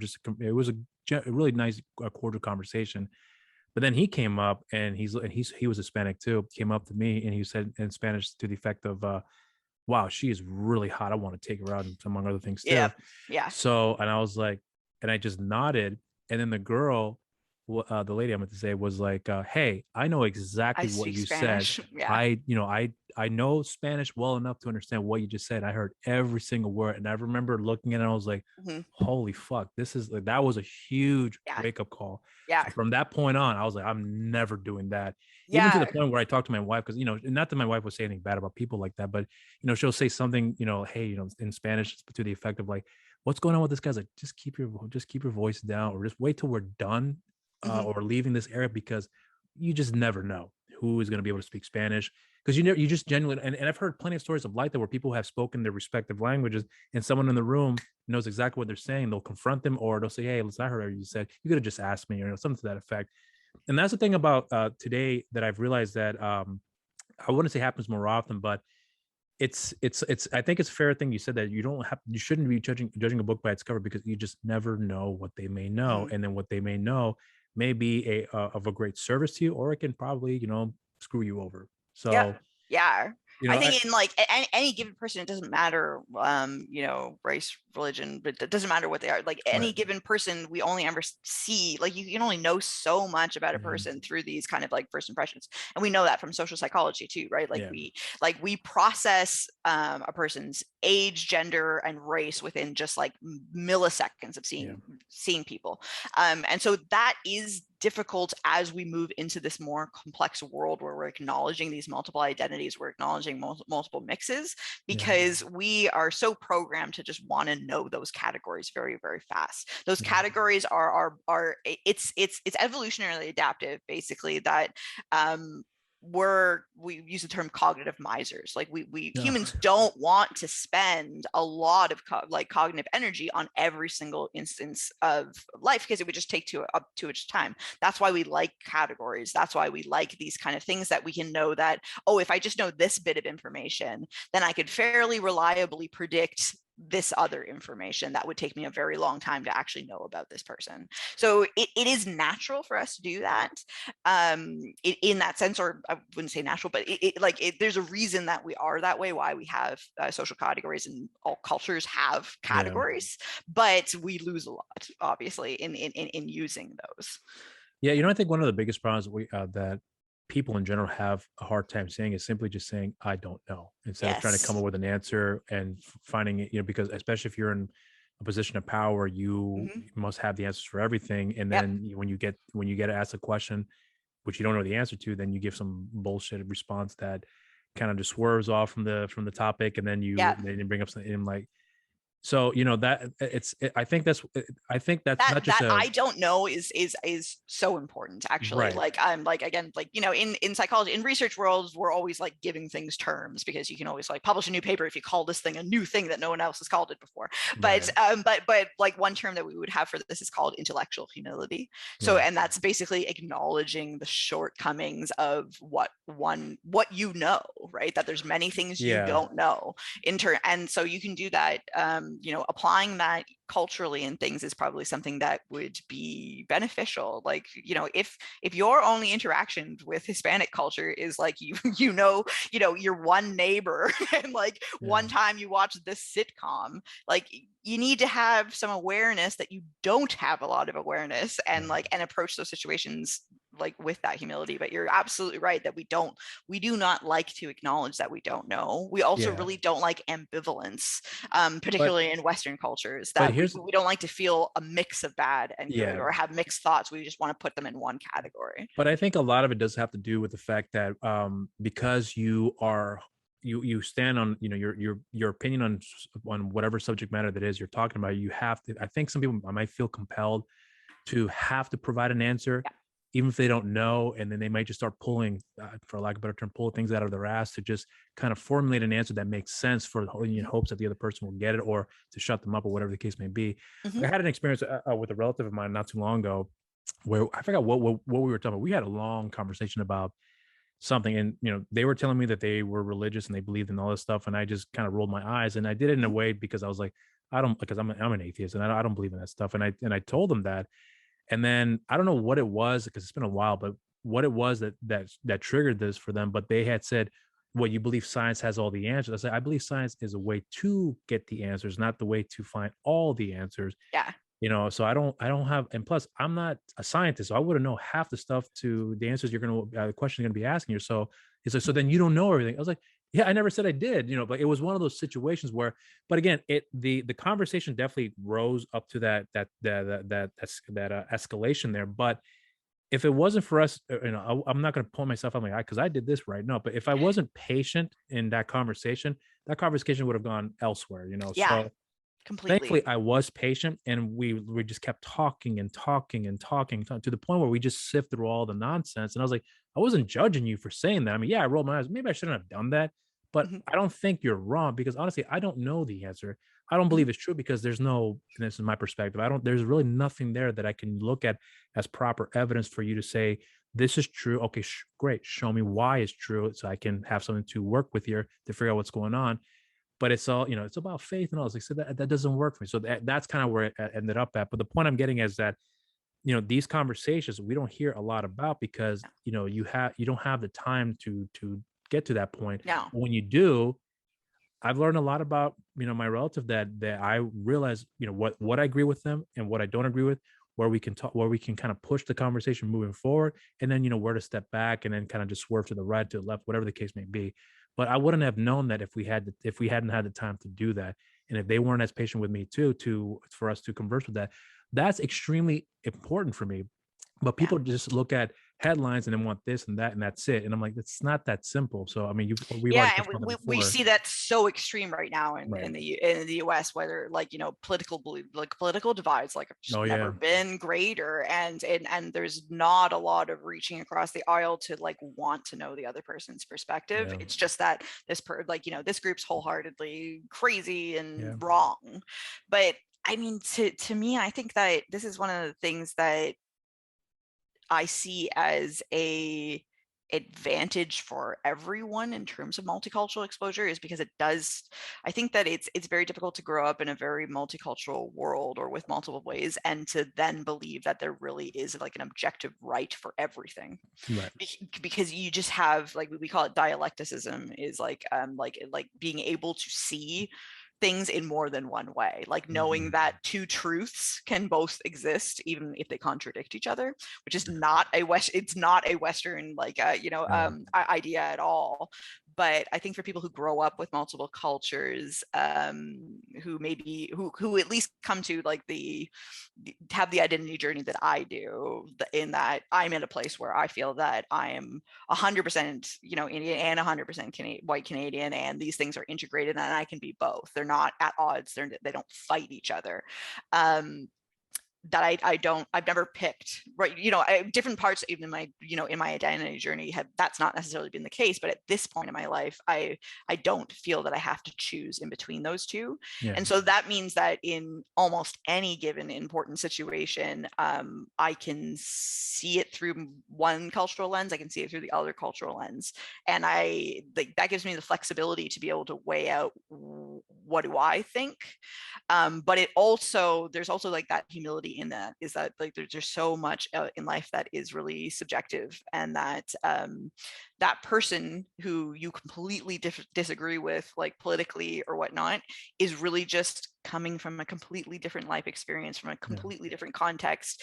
Also I think it's so important to think about why I love cultural psychology, which is what I do, is that to be able to think about culture is to be able to recognize that, oh, this is a belief. Why is it there? Like, what does it serve within like maintaining the status quo, or as matched to lifestyle in that culture? It just gives you a little bit more.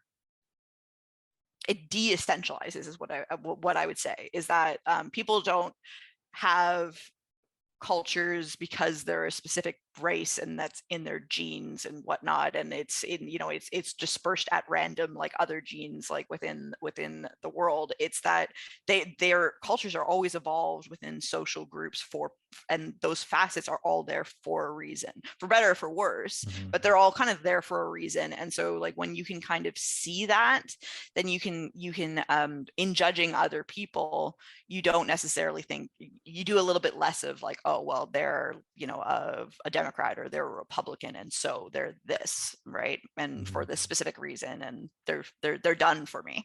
Yeah, you know what? Like, it's funny though that because you brought up politics. I remember it was an article that I read. I think around the time Trump was still running, or he already had won the election. I can't remember where it was exactly, but they had talked about the subject matter of him hiring, or at least with his businesses, they had hired a lot of illegal immigrants. Yeah. And they actually, I think the reporters they did interview the illegal immigrants that were working there.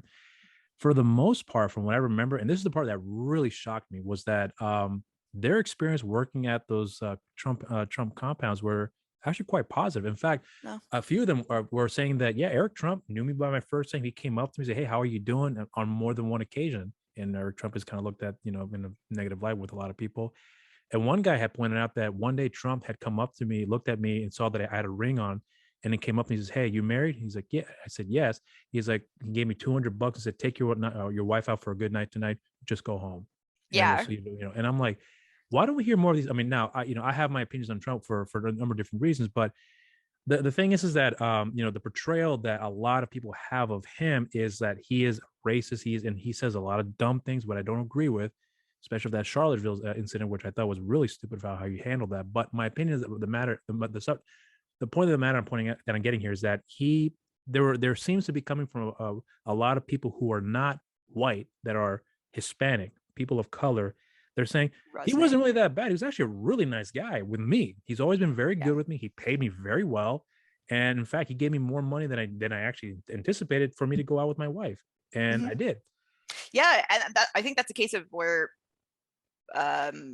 people's actual behavior versus what they say their beliefs are not always lined up. Like we know that there was a great not experiment, but like a great field study done with like you're familiar with like the Green Book, right? Within American kids. So I can't remember which decade. I should remember, but maybe the 60s. 60s, 60s or 70s. So with that in mind, there was a set of social psychologists who phoned ahead to different restaurants and hotels like across the US and said like, and I think that the study was specifically for Asians. Would you take like, you know, do you accept Asian clients or Asian customers or whatnot? And what was interesting is actually like at the time, the reported like what people said that like absolutely we wouldn't, but then these researchers then physically went there. So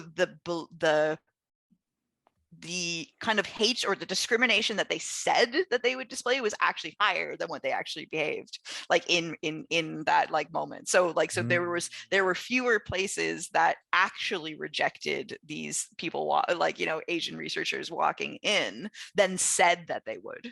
So there's like, there's an interesting you know, we do have divides between our explicit attitudes that we say to other people versus what we really may think, and then how that actually influences our behavior. So it's like closeted, like they're maybe they're not racist, but they're just portraying to be themselves racist just because of the environment they're in. Is that more or less kind of like that? I mean, like that's to me one of the takeaways is that like at the time the perceived desirability of being more racially non-inclusive was desirable. So at the time, that's what, you know, that's what people are always kind of, we just know this as, you know, for social psychology, like people want to be perceived favorably. And so we are aware of social norms, our group's norms, and like, you know, our group's beliefs. And so there is conformity, there is kind of like, we anticipate and we do sometimes misrepresent ourselves, but sometimes we don't even genuinely have that level of self-awareness to know that our own, that we don't practice what we preach. That actually, if I think about my own behavior with this group, I'm never like that. But, you know, like, so you think of like the person who, you know, would be like an anti-Black Lives Matter protester, but who actually in their life has like, you know, doesn't treat Black people or something in that way, but yet they're getting out there and that in this broader ideology way, they're saying this, but it's not necessarily aligned with their actual day-to-day behavior. Yeah. And also, like, I mean, when you're talking about politicians or anybody in power too, there's just the whole other added layer of the same idea that each of us wants to be perceived favorably, but they have a whole other layer of incentives, right? And so what comes out of their mouths is also like there's more reward for doing it correctly and more, you know. You know, it's funny because I remember I was listening to several stories of politicians who, people who have worked with top politicians in some way or shape or form, where they would say that, you know, what you see on the camera is night and day what's actually happening for, you know, but now we're not talking about like their own actual personality, but just the actual working relationship they have behind the scenes. So like, for example, I think for who it was exactly that said this here, but he said that I saw two opposing parties, Democrats and Republican candidates that were arguing on this not necessarily debate, but it was something on the floor in Congress, but they were shouting back and forth or something to that effect. And then once they were done, they said, "Hey, listen, man. So even though I said this, I still want us to work on this here. Yeah. So let's work with the, you know, let me get with my office real quick." And I'm like, whoa, why was that not on the floor? You know, it's like, and that's the facade that I think a lot of people, I think how I look at it for myself is that entertainment, you know, the politics as far as the guys who are running the government, I think they rely on the ignorance of people not knowing, because they rely on that ignorance to allow them to be able to keep doing what they're doing, you know, whether it be good or bad. Because, you know, the thing is that I come across, not a lot, but a very few select politicians, and they're actually really nice guys, but why are they complete dirtbags on TV? You know, and that's, I think that's super interesting. Like I think there's one point to that in terms of that Wizard of Oz we don't see behind the curtain like aspect of it, and like that there is just these kind of what we would call social scripts of like, this is how our president presents themselves, this is how they do this X, Y, and Z, this is how we assume they make decisions based on the West Wing, like, you know, watching West Wing or anything like that. Like, this is what we think is going on, and it's so far off of the actual day-to-day life. There's that layer. But then I also think it's very important, like as you're saying, that, you know, there might be politicians that you ideologically disagree with, but then you've met them in person, they're nice people. Like, those are very different things. And they're also, I think it's important to make the distinction when judging people like, what are they to you, right? And like, what's your kind of like, what's your focus or goal? Like, do you really care whether that politician's a nice person or not? Or is their ability to have power over structural issues and systemic issues really what matters? And so I don't really care whether this person's a nice person or not. I care what they're going to do for do against the country, in terms of that. And those, so in that way we can, I think that we are able to kind of compartmentalize this person in this role versus like this role, because I'm sure that there are monsters out there who are actually really good fathers or mothers or something, we all have different social roles. And this actually kind of gets to that idea of that we underestimate like all of our complexity in our identities. Is that like my research and stuff focuses on biculturals and biracials, but one of the big things that I try to do is bridge those gaps of understanding, is that having multiple social groups that have norms and values that you have to navigate, if you put it that way, we all have that. That's not specific like only to people who are biracial or bicultural. No one's the same at work as they are with their grandma, right? We have these roles, and all those roles have scripts and norms and all these things that make up culture. And so if we thought a little bit more about that, I think it would also help us see this type of thing, where like if we're judging this person, whether it's a politician, whoever, but let's say it's a politician, what is relevant to the role that we're judging them in, right? And that so to stop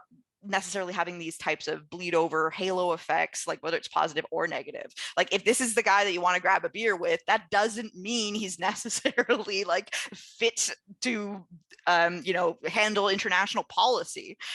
Those are distinct things, and they're distinct things for that person and in their life too. But we have this tendency to just cast a halo or cast like a pall, like a shadow over everything based on one thing, and we overgeneralize it to other categories. Well, here's the thing though, because you brought up something that's sparked my interest about how I tend to look at things more closely now, where like I brought up before about with entertainment, especially when it comes to interviews, and in a lot of ways it's the same with politics and many other fields as well, where when you're going through the motion of like promoting, whether it be yourself or the bills that you're trying to get out there, whatever the case may be, there's always a formula that people have about, okay, so when they ask you this, answer like this, and when they talk about this, try to not focus so much on this, but they have all these stipulations about what it is you need to say and how you should say it, because you don't want to offend everybody, you don't want to upset everybody. And I remember because once I started doing this more often, one of the biggest things I've noticed that I personally don't like is that I don't like the traditional form of like asking the questions that everyone's been asked, which is why I like to do my research with who I'm talking, because I don't want to focus on, so tell me where you're from again, and and you did this here, and like that for some reason for me. And what book have you got coming out next week? Right. Because what I think that takes away from is actually getting to know the person and really trying to understand who they are. Because if when you watch these interviews with celebrities, even with politicians too, so you worked with Steven Spielberg, how was it like working with him? And he was amazing. Oh my God, did you watch his movies? Yeah, I did. That's literally 5 minutes of that. I did not learn a single thing about that person at all.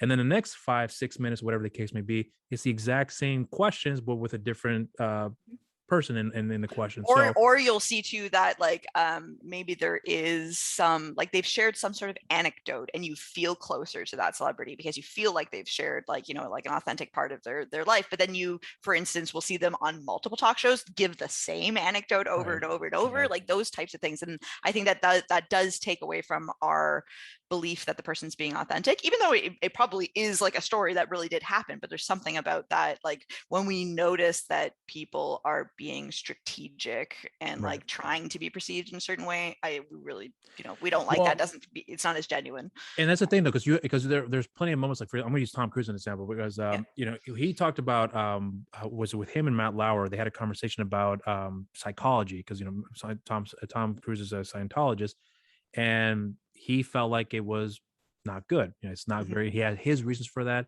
Matt Lauer, what about the research? He's like, hey, I've done my research. You didn't do your research, and a lot of people had problems with him after that interview because they felt like, for depending who you ask, of course, but I think the general consensus was that he doesn't know what he's talking about. He's just saying that because of his religion and so on and so forth, which he's also very vocal about as well, too. But the point I'm getting at is that he, I think that was one of the very real moments in a conversation with Tom Cruise where he really spoke what he felt at that time. But people took offense to that because they thought that that's something you shouldn't have to be talking about because you're a celebrity. You're just talking about a movie. And I'm like, well, hold on one second. That was really good. That's a very good question to ask. I don't give, I mean, at the time I was saying, I don't give, I'm still going to watch Mission Impossible, but I think that's interesting that he pointed that out. And that, honestly, that conversation changed everything for me. I was like, I want to hear more about this now rather than, tell me about Spielberg again now. So exactly. That's something I think we need to see more of here, which is why I like to have these type of conversations, because I think you learn more about the person in these, when the walls are kind of coming down, and I understand there are people who just, I don't want to talk about this. I want to focus on that. Sure. No problem. I get all that, but can I have this amount of time to spend with you so I can learn about you while we're talking about subject matter? So it's a kind of a balancing act to some degree with certain people, but I understand why they do that and why they have these traditional ways of doing these things, which is why I think, interviewing it too, in a lot of ways is so far behind. Very few have done it so well. They actually kept up with the times. Larry King was a great example of that, who was done it excellently. He's done it in an hour, 30 minutes, but it felt like, hours worth of information compacted. Yes, you really got to know that person. Right. Yeah. So very people have and you can get to know a lot about a person. Like, you might not know their whole entire life history or anything like that. Like, in an hour and a half conversation that we're having, you've learned things about me, but you've learned facts, but more importantly, you have a sense of who I am, because we're genuinely just talking back and forth. Like, we're not performing or anything like specifically here. We're just talking to each other. And that's where, you could walk away from this conversation and probably pretty accurately, if you were to do a personality assessment of what you think my personality is like on different traits like extroversion or agreeableness or those, you'd probably be pretty accurate because we've been talking for an hour and a half. Right. And so that's the type of thing that is really only when being human and being is on the table. Not so much, that we don't necessarily, we don't reward people very well for doing that. Do you think that could change though, from your perspective about how these type of things work? Because when you're listening to people promoting anything, no matter what the field is, that there is a standard of how it's always been done. And to me, it seems like it's never actually changed. You have, the guys that do have that opportunity to do it because they have the ability to speak with said actors who are promoting a movie. Like Mark Maron's a good example. He's talked to Brad Pitt, Leonardo DiCaprio for an hour, and you learn a lot about Brad Pitt from, I still talk to my relatives out in the Midwest. You still go visit? No, I don't go visit, but they come visit me. I didn't know that. Like little things like that. Obviously Joe Rogan being a good example, controversial to some people or not, but the point is that he's got hours of conversations with people that and I'm going to use his conversation you had with Kanye West. That conversation was interesting only because I got to hear more about Kanye West, but what I felt like Joe Rogan failed on, at least in my perspective, is that he never pressed hard on well, so you believe God is going to he's giving you these messages to do these things, but what policies are you trying to imply? Are you trying to implement here? Why would you want to do this instead of that? I mean, if God's telling you this, why don't you think it's important? He's pointing out these little things more so than what you just think he's trying to tell you. So those are the hard questions I wish he would have focused more on. I understand why he may have done it here, but I don't know because I'm not him. But I had the time to reflect on that, to think about it, because I heard the entire conversation. But that was important, and you walk away with what you can from it. But I think having those long form conversations are extremely important. But I think I might have taken away from your time of answering the question. But, no, absolutely not. No, I was going to say that the long form conversations are essential, but in some ways, we can't necessarily. We can't expect that in these roles, in these conversations, that's going to happen. It's going to be like this person, and then the other person is this investigative journalist who's going to call them on everything, because really that's not how dyad, like, just two people talking comes out. Like if you were to be really pointed and be like, but then like, what happened in this situation and aggressive, like I'm not going to be having a good time in this conversation. It's probably going to shut down. So like, even as much as those types of things in media are performative, they also do reflect just how, like, how social appropriateness of how two people behave. If you're an asshole to the person you're talking to, like, they're not going to want to keep talking to you. So it's about balancing that as well. But I think really importantly too, it's, this is just where generally communication is helpful in terms of being able to be aware of two people in an interaction. What are the goals? Like, what's the goals that each person kind of has in mind? And anytime you have a more accurate assessment of that, you can, I think, respond a little bit better. So for instance, if you have that person like the Brad Pitt on your show, is Brad Pitt's goal today to be known? Like, he actually want, like, does he want to be known? Does he want to talk about himself and he wants to be seen and for fans to know him? Or is he here to promote the next movie? Because those are totally different things. Is he here in this professional capacity, in which case he's not here to tell you about, like, his childhood or anything growing up.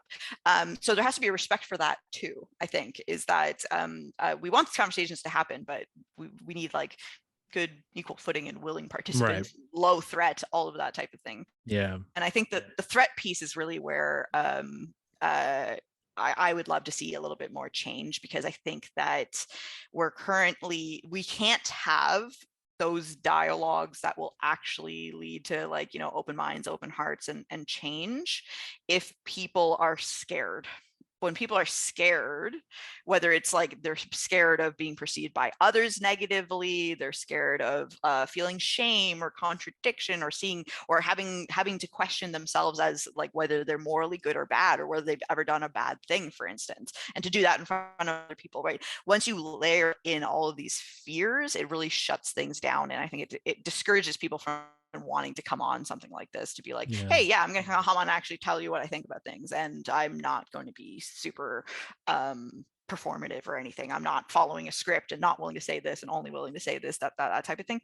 That can occur if people feel safe around that. I think it's also about, truly being yourself in those situations without, because, again, in politics and entertainment, you don't want to say the wrong things. I think I remember one time I heard a story about where when Reese Witherspoon was nominated for an Oscar for her role in Walk the Line, one of the things I ever heard was that, she's really playing nice because she wants to earn the voters to, to select her to win the Oscar for the role in Walk the Line. And I was like, oh, you can do that with acting? I knew you could vote, but I didn't think you had to be nice to earn the votes.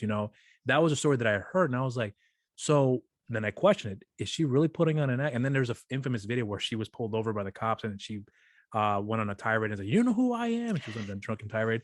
And I was like, oh, so it was an act. And, but then again, I heard a nice story. I think that's also just not fair, right? Like, right. It's also not fair into, like, I think it goes back to what I was saying before, is that no person is just one thing. Sometimes I can be an asshole too, and like, so even if generally I'm like a nice, warm person, or I try to be, but like any little snapshot that we get of a person's unlikely to be who they are across the board. So and I agree with you on that, and that was just my perception at that time. But then I actually talked to director Tom McLaughlin, where he shared a story of work, because his son worked on that show, morning show that's on Apple Plus. I love it, actually. So, you saw the show? Yeah, I haven't. I'm catching up on the second season, but I saw the first season. Is it really that good? I mean, I found it really powerful. Like, I was bawling my eyes out by the end in terms of, but I get very emotional over any sort of social justice or values or underdog stories or anything like that through movies and narratives. Like my first real job was working at Blockbuster, and like I miss Blockbuster so much. But probably I think from when I was 15 to 20 or something. Like I worked for Block. That was my main thing. And I loved movies. I loved being able to go that. And I actually think that it's like, to tie this back into my own experiences, movies and books, and video games too, but video games don't often make me cry or something. But yeah, not usually. Like I do play Skyrim and Zelda. It can get emotional, but usually not to that point. But when it comes to movies, it was very kind of cathartic to me, because I bottled up so many emotions in real life. Like, so in real life, it was like a point of pride to me to like, don't cry, right? Like if I'm being bullied, even if I'm being like physically harmed or anything like that, like don't let them see you cry. Like I really used to do that and really keep myself very, very private. And then movies were a way that I could like let those emotions out. As an outlet through seeing another character. And so, that was obviously going off on a tangent, but morning shows specifically, I think that the topics and the issues speak to so many women's experiences. And so for me, it was a powerful show because of that catharsis. Like, right. No, well, so what I was trying to get at with that, because Tom McLaughlin was telling me about his story, because his son worked on the set. And I think at the time, if I remember the conversation correctly, his son's car had broken down or something to that effect, so he had to like get a lift or Uber himself to work. And then I guess the cast and all the other people had found out about it, and they all chipped in to give him money for him to be able to buy a car. Jennifer Aniston was one of those people, and so was Reese Witherspoon. And I'm like, oh, so they are. I mean, I'm not saying that I was ignorant to that, but you forget these things. Oh, there really are nice people out there. You just don't hear these stories because all you see is what we're promoting, what's being promoted out there for us to see about these guys. So like there's a part of me that wishes that all this facade would just would just stop, and we can just see Reese Witherspoon for who she really is. She's having a bad day. Fuck it, don't worry about it. Well, I'm still gonna watch the movie tonight. I want that preconceived notion to go away here. But I again, like that, I don't know what's got to change for us to stop. For that format to start to continue on that, because I really would like for all that to stop altogether. Maybe it's just me. Maybe people have different perception about it, how it should be handled. But I think if we get rid of all that stuff, it's going to be a long time, I believe, before people can actually adjust to it. But I think it'll be for the better as long as we're educated in that. This is how I view it. But I'm not sure if you have a perception. Yeah, on that. I mean, like I said, I often see things. I rarely see things just like one kind of true way, or like this would be best. Right. I think I completely understand. I think that there's a lot to be gained by people who are brave enough to be vulnerable and authentic and share stories and do that, and that's what's really powerful. But on the other side, I don't like to.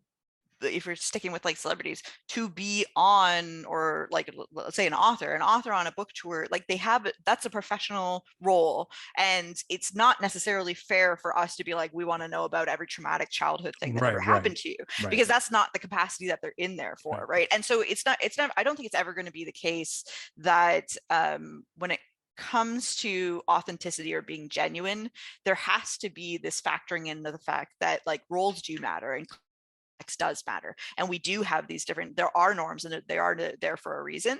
They may change, but that we have to. I think it's really just about giving people the allowance to feel like they're as autonomously deciding like how they want to treat it. So if one celebrity wants to talk about like everything about themselves and be really candid, be really, really vulnerable, that's fine. But if another one's there just to promote a movie, like that's fine too. Like we're just talking about their performance. Yeah, I think it's just a case by case scenario for me. But I think I'm just more focused on like just the facade that that's the part that I'm more focused and want to get rid of here. I think we don't like we don't like that. Like I think it's at least I think it's fine as long as it's kind of like the audience, or we understand what's going on. Don't come out with the false pretense of like, I'm giving you a look into my world, but really what I'm doing is promoting my book and like, not being genuine like around this. And I want whether it's, I've fallen out of favor and my PR person has told me to come out and go do this like interview where you get to see my house so that people feel more connected to you.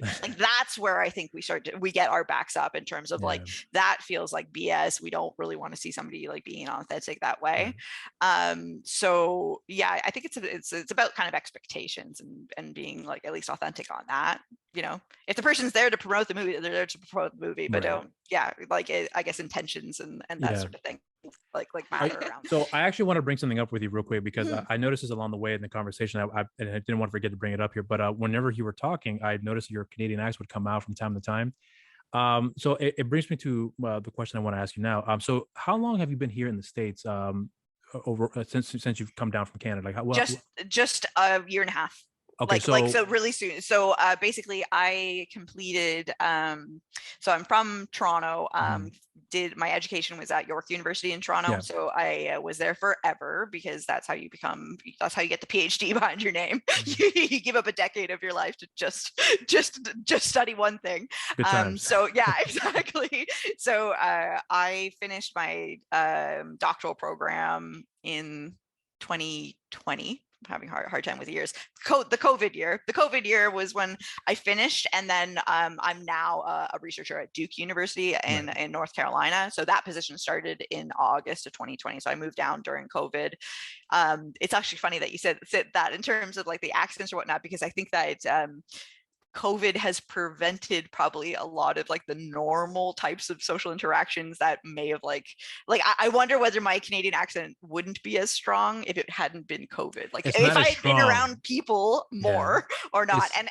But the funny thing with the accent too, that it's hilarious, because I was just talking with family recently. It's like I can start to hear my own Canadian accent on certain words being down here. Well, because I noticed it, because I was like, because when I first heard you talk, I was like, I don't hear the accent come out. Very few words here and there. Not to be stereotypical when I say this, but when I heard you say about, and I was like, there it is. So that came out. So and I hear it when I say car or bar. It's like I have to really actively kind of like. Well, you know what's funny though is that growing up as a kid, I didn't meet that many Canadian. I think the first Canadian that I can recall was a French Canadian. I might have been the second or third grade. And I remember as a kid, I was like, where are you from? I knew of Canada, of course. He goes, I'm from Canada. I was like, why do you talk so funny? Because he had a very thick Quebec accent, because he told me where he was from. And I was like, so do all Canadians talk like this? Because I remember John Candy, he's from Canada. He didn't talk like that at all. And I was like, so I learned from him, and he was telling me I speak French, and we have a different accent. And I was like, oh, okay. So what are you guys doing down here? And he told me the whole story. I forgot now. But the point is that's when I learned that there's essentially two languages in Canada, which I didn't know at the time. So, but the one thing about Canada for me personally is that I've said it before, and I'll say this again, because I've been there once, but that's a whole different story in its own. But not because of Canada, it was just the journey to get to Canada was a whole different story. But my experiences with the Canadians has always been more or less a really positive one, because I think some people, when I watch, like, for example, like movies, like some of the most incredible artists are Canadians. And when I'm pointing out like comedians, actors, and you also have people whose relatives are Canadians, like Dwayne Johnson. I think people don't realize that his father's Canadian. Rocky Johnson was born and raised. Even when he spoke, when he was alive, he still had a very strong Canadian accent, which I was blown away that he still had till the day he died. So, for you, coming from Canada, coming here to the United States, do you have that kind of sense of pride of like, I am Canadian, I'm proud, or are you kind of like indifferent of like, what, I'm here and I am who I am, doesn't matter where I'm from? Like, do you have a little bit of that kind of patriotism behind that?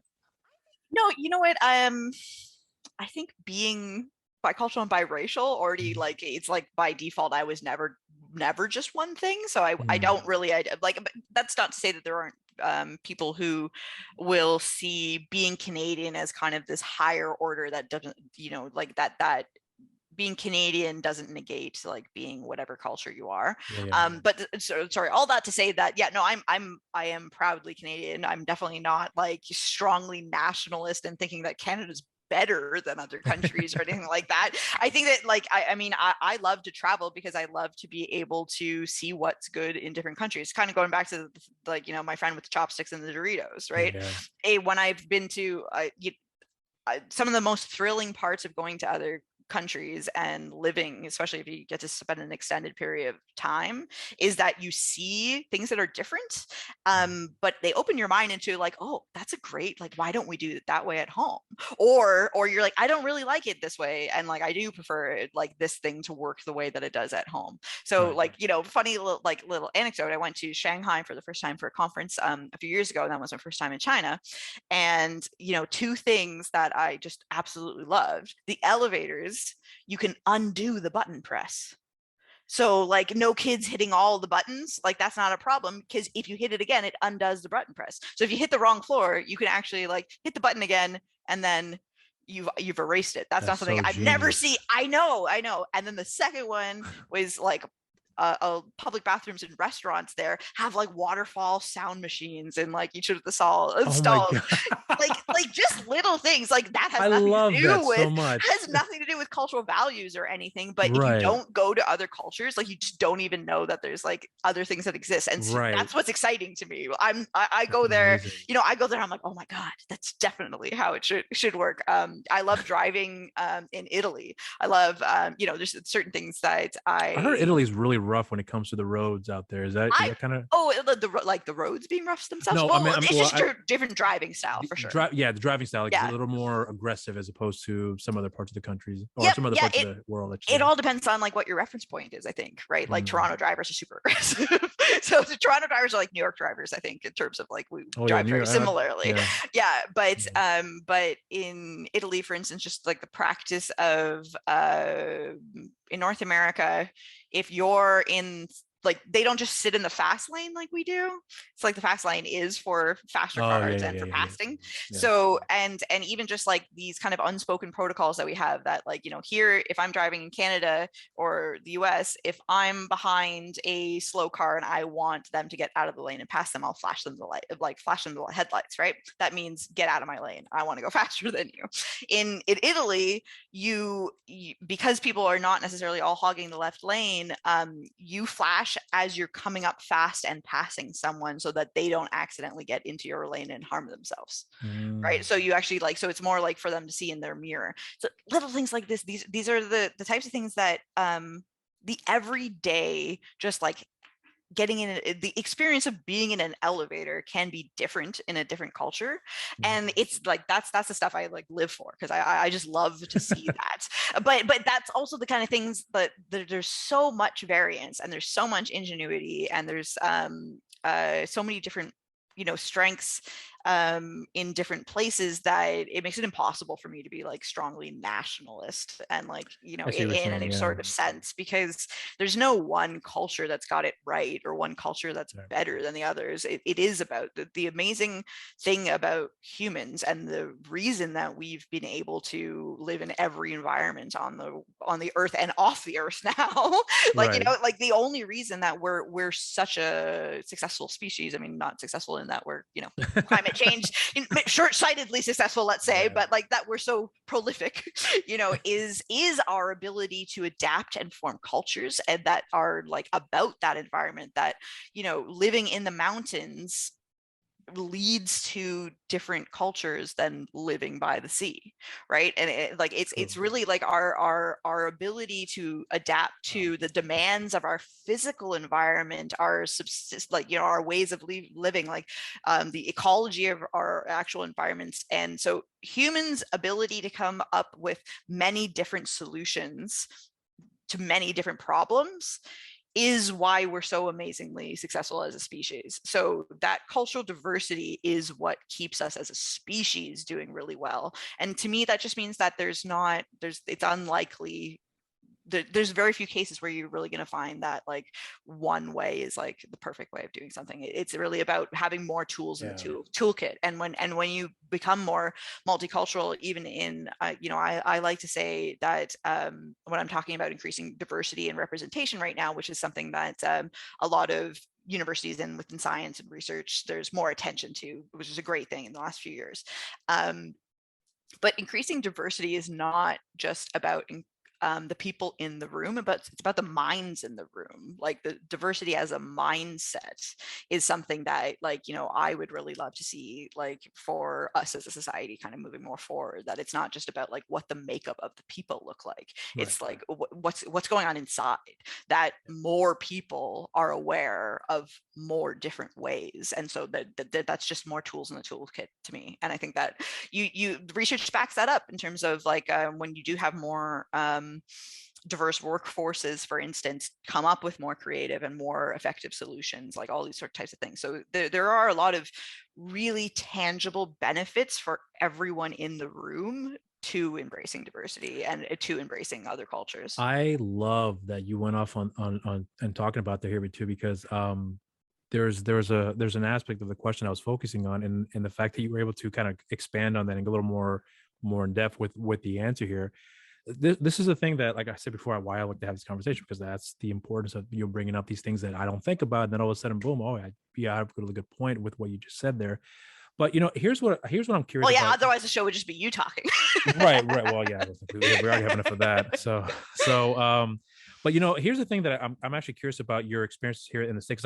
I'm assuming this is not the first time you actually came to the States. Prior to. Yes. Right. Yeah, So I've been to the States many times. Yeah. So, but you know, now living here, obviously there's got to be some differences that you've noticed for yourself staying here on a full-time basis, as opposed to, you know, just coming in for short spurts of time, a couple weeks at a time, whatever the case may be. For you personally, though, what's the biggest difference that you have experienced for yourself living here in the States, as opposed to the visitations you've had beforehand? I really do. I mean, the thing that sticks out is the centrality and the salience of race. Yeah, it's probably like one of the bigger things to me that was a bigger adjustment. I'm a very open-minded person. I love experiencing other cultures and things, but they're coming into North Carolina, which is like where I've been, and also in different places of the States. There is a stronger feeling, at least in my experience, of like that. For instance, Black spaces are for Black people, you know, and like, so there's a little bit more of that segregation legacy, like, still there, and which is like, I'm not judging it as good or bad, obviously, but I feel more so if I was to contrast Durham in North Carolina, where I am, to Toronto. If in Toronto I want to go out for Korean food, I can go into a Korean restaurant that only has everything written in Korean, and you know, I'm Google translating everything, and mostly the clientele, you know, the customers are Korean and everything, and that's fine. I'm aware of the fact that I'm in somebody else's kind of like cultural context, but I don't really feel that I'm not supposed to be there. Whereas in the States, there have been situations where, at least initially, you can go into a different minority cultures kind of space that isn't your own, and there's just more tension. I think there's just more tension around like whether you're supposed to be there, really kind of almost actively creating the impression that like you're one of the good ones, right? Like, you know, that you're not like this, that you're not the enemy, no, you're not here that you're an ally. Problems, basically.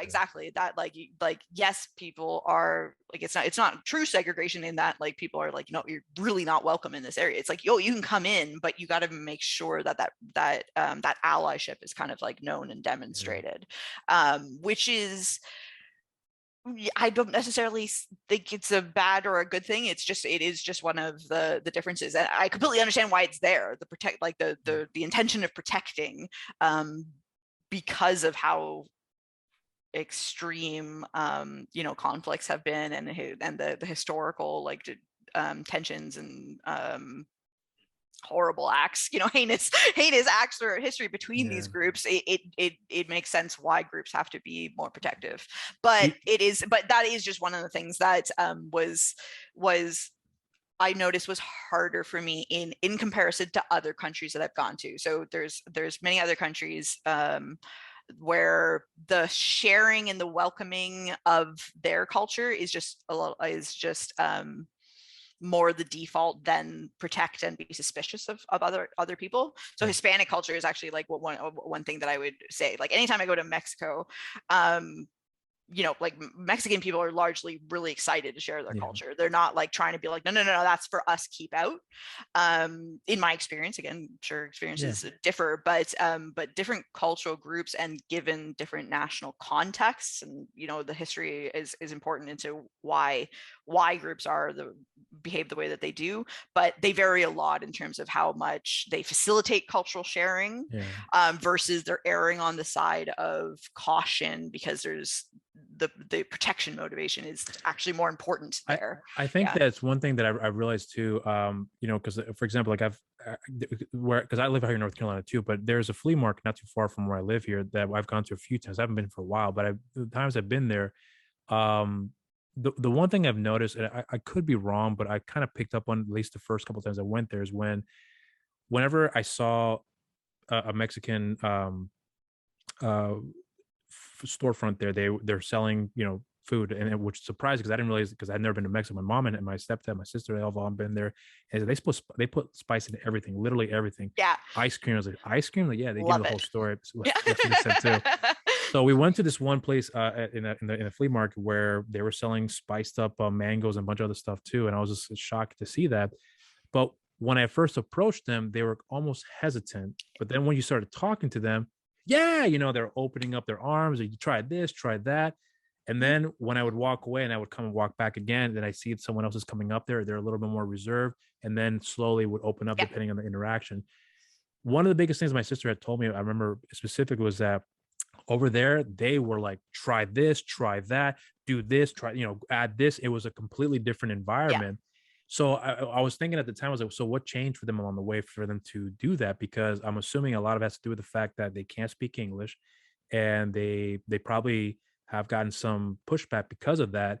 And now that they're interacting with people there where they're forced to have to speak English, to hold on one second, let me get my cousin over here to come over, and he's on the other side of the compound. So it's like I feel like that's something that's also changed a lot too, where people may have this attitude about them that's very positive, and once they arrived here, that has been tainted along the way, where we never got to know that person because all the years they've been living here, they've substantially changed their personality because of what they've experienced there. So I think that's one thing I've come to realize as time has gone by, that it's very important for us people to learn with the person and actually listen to their story. But again, I don't mean to take away from what you were saying there, but what I was trying to get back to with here is that when you're here in the United States now, and I know you've answered my question about what it is what the biggest differences were, but your experience living here now, at least in Durham, are there parts of the United States that you are starting to appreciate more so as a result of you staying here, or do you have a little bit of you're missing Canada as a result of being here more often, that where you're like, I like it here, but eventually I want to go back to Canada because that's my home? Do you have a little bit of that for yourself? I think no, not specifically. I mean, like, it's home. The home sense is more about my family being there. Right. So like, rather than like the country itself, like I was saying earlier, there's definitely things that are different in the States from Canada that I really like. And then there's other things that like I like it better in Canada, like universal healthcare, for instance. That's been well, I think we have to understand it's not free because you still have to pay it in taxes. It's true for sure. But like, for instance, me navigating getting my own healthcare plan here as as a foreign person and stuff is it hasn't been a particularly enjoyable situation. I would rather not have had that headache. Trust me, I know the feeling. but for me, it never goes that like, oh, we have universal healthcare and so therefore Canada wins. And it's really about appreciating the differences. And I think that when you're asking me what have I learned more about the States, I approach all new places with like this, I'm excited to learn the culture. And the States is really cool in terms of the regional culture. That like we do have that a bit in Canada, but we're just not as large of a population. So the majority of Canadians live within 100 kilometers. I'm going to be Canadian here and say kilometers, but like we'll live within like 100 miles of the US border, because it's a frozen wasteland. What do you expect? There's a lot of wilderness, right? There's people who live all over, but the vast majority of us live like very close to the US. So there are regional differences, but it's nowhere near the kind of like regional differences that are here from state to state in the US. And I've just really enjoyed that. So like, for instance, I've developed like a really great appreciation for different like Southern cultural kind of practices. I love like, the fact that if you drive down the street, like you wave to everybody, like you wave to all your neighbors, you talk to all your neighbors. That's no one does that in Toronto. No one, everyone like awkwardly doesn't talk to their neighbors. They maybe say hello and that's it. Yeah. But like, so little things like this. So it's like New York, basically. Yeah, it is actually. It's funny because obviously we're talking about movies and things, but a lot of TV shows and movies that are supposed set in New York are filmed in Toronto. Yeah, I know. But I really appreciate like the regional differences. Like some of it has been great because it's broken down some of the assumptions or some of the inferences that I may have made. So for instance, I know that like in the States, it's much less common for a person to have a passport than in Canada. So most, like by and large, like most Canadians have passports. That's not necessarily true in the States. And so I think all you need is your ID to travel as long as you're within the country. That's the point. Yeah. So that's kind of the key point, right? It suggests that there's less international travel, like there's less leaving the country that people are doing in the States. And I think whereas that piece of information on its own before I lived here would have made me think about, I would have inferred like, oh, well then like, oh, it's no wonder that like if Americans are less culturally exposed because they don't travel outside of the US, then like, that partly explains some of like the nationalism and then the insularism. Or like, the only kind of one way of seeing that strong majority culture, that there's this one American way and the American way is the white American Western way, right? But now since being here, like getting an appreciation of the actual like regional and state differences in the US, you realize that you can travel, like there's so much diversity in the US that you don't really, you can gain so much multicultural exposure and awareness and everything just living in this country, going around to different places outside of your hometown, or with the people who are in your hometown. So that is really like a beautiful thing, I think, about the US, because it also, to me, when we have these kind of ideals, like I might say that I think it's important to see the world and see other cultures and like, be able to take those in. That's a very privileged stance. Not everyone can just like fly to other countries. Like these are all cultural learning or multicultural exposure. I would ideally not want it to be only the realm of the privileged, right? Given all of its benefits. And so one thing that I've seen here is like that makes me really hopeful is just that there's so many opportunities for other cultural exposure and other like learning and other people's ways of life just within the country, which is really not something that I had an appreciation for before I lived down here.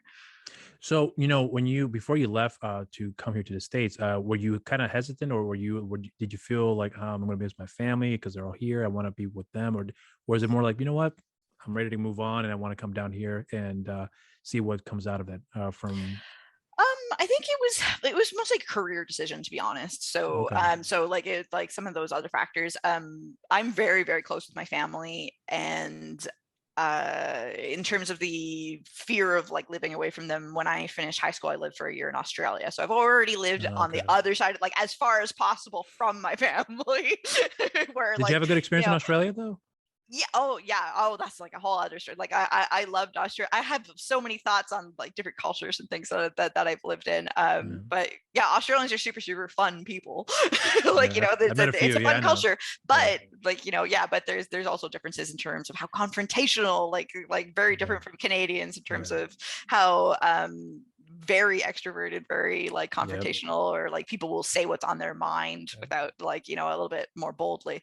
But anyway, all to say I'd already had the experience of living very far away. I knew that after doing that, I didn't really want to be that far away from my family where like, if there was anything wrong, the shortest amount of the flight's 24 hours, even if you get a direct flight from Sydney to Toronto, right?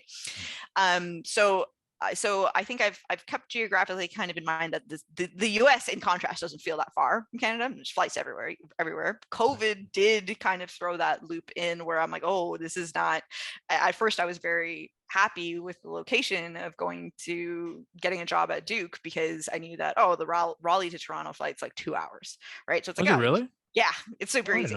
Yeah, so even like I've lived in different places in Canada, like Halifax, which is on the East Coast. It's a longer flight from Halifax to Toronto than it is from Raleigh to Toronto. So like so it doesn't really feel that far. Yeah, so COVID obviously kind of threw a wrench in that, like, oh, I'm not going to be able to fly as often as possible. But yeah, no, I would say that I made the decision. I was excited to live in the States because I'm just excited to learn about different cultural contexts, and also to be able to do my research, since my research is so heavily focused on the lived experiences of people who are negotiating more than one culture. So whether that's individuals who are bicultural or biracial, or I also study couples too, so intercultural couples, so like how two people negotiate their cultural differences or having more than one culture.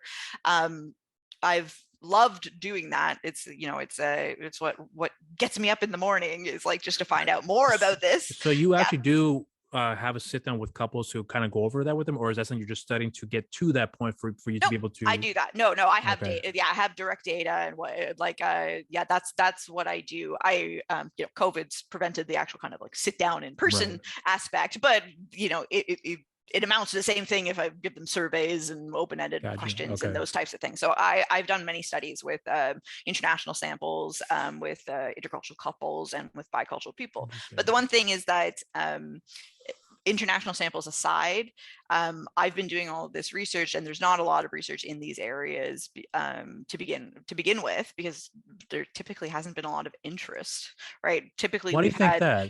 So we call it it's an acronym, but we call it a weird bias in science. And what it stands for is Western educated, industrialized, rich, democratic. And it is that basically that most of, at least in psychology, but it's true of most sciences, most of what we know about humans are only based on those humans. Like those are the samples that we've recruited. So when we're even saying like basic things about like, you know, something like a bystander effect, for instance, of you know, when people do or do not act when or when they conform to social pressure, we make these broad sweeping generalizations that that's how humans are, but the reality is that we've only tested that in like in white people, white undergraduates. Only a small facet. Yeah, exactly. We've studied it the way that research gets done. We've studied it in white undergraduates, right? That those are the people who primarily participate in research in university settings.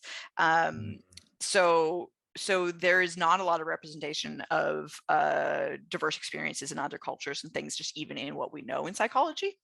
And that typically has been you know, there's a bias baked into it. It's the same thing I was saying earlier, that, you know, like media, like all other areas of society, we have a white and Western centric, right? And so we're kind of like, we start here. The idea is that white and Western is going to generalize to everybody, which is not necessarily going to be the case, but also that in this is getting better, but historically in research, we're only interested in other groups with the white reference point.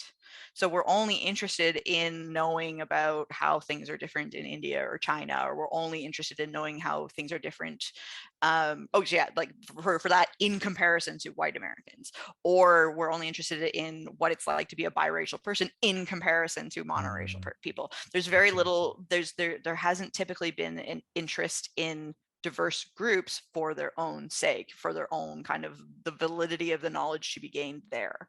It's more just like the interest is just in the contrast. Yeah. But with all that being said, sorry, I know I'm getting off track. No, keep going. So some of my research is, you know, in this minority, a growing minority of now more interest in, like, for instance, studying bicultural people for their own sake, to know how does a human like negotiate these different values and norms, and what does that look like. But all of my research, again, as I said, except for like this international samples that I've been able to recruit, has all been within a Canadian context, because I'm also recruiting, you know, people who are undergrads in Toronto, and that's a very multicultural, very diverse setting.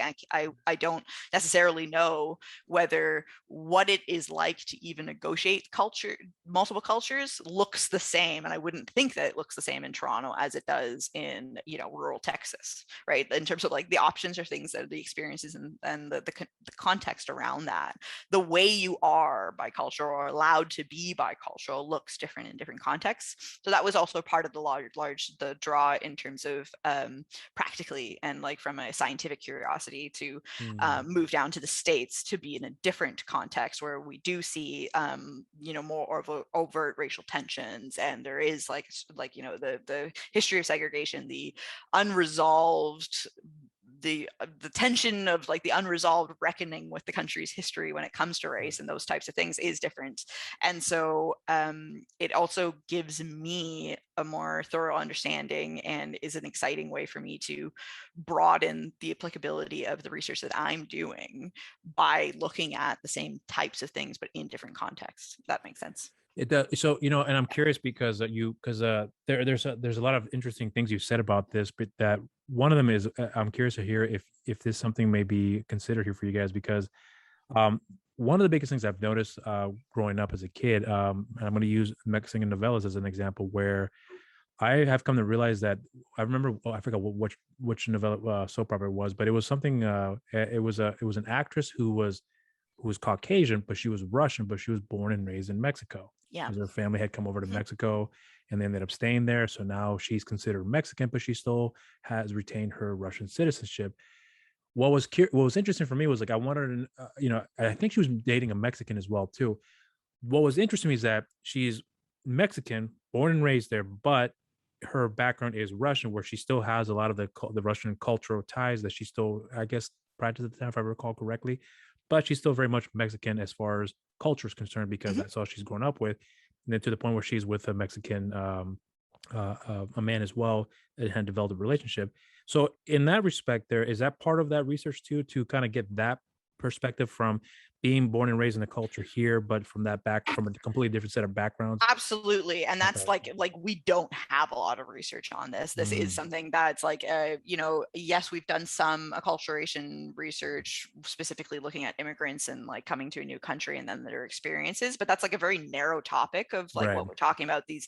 So what excites me is really not necessarily like the specifics are important, but not the necessarily like the specifics of the first generation, like the immigrant experience coming from another country, and then how you acculturate as a different topic from what it's like to grow up biracial, but what unites those things. So that's what I'm excited about, is that because to me it's very clear, and within my own kind of life and my friends, that two people who are bicultural by totally different ways, one person immigrated from another country, the other person feels bicultural because they're in an interfaith family, have a lot in common. And I find that those are often in my life, at least, where those are the people that I feel most kind of get me or have the same kind of shared experiences.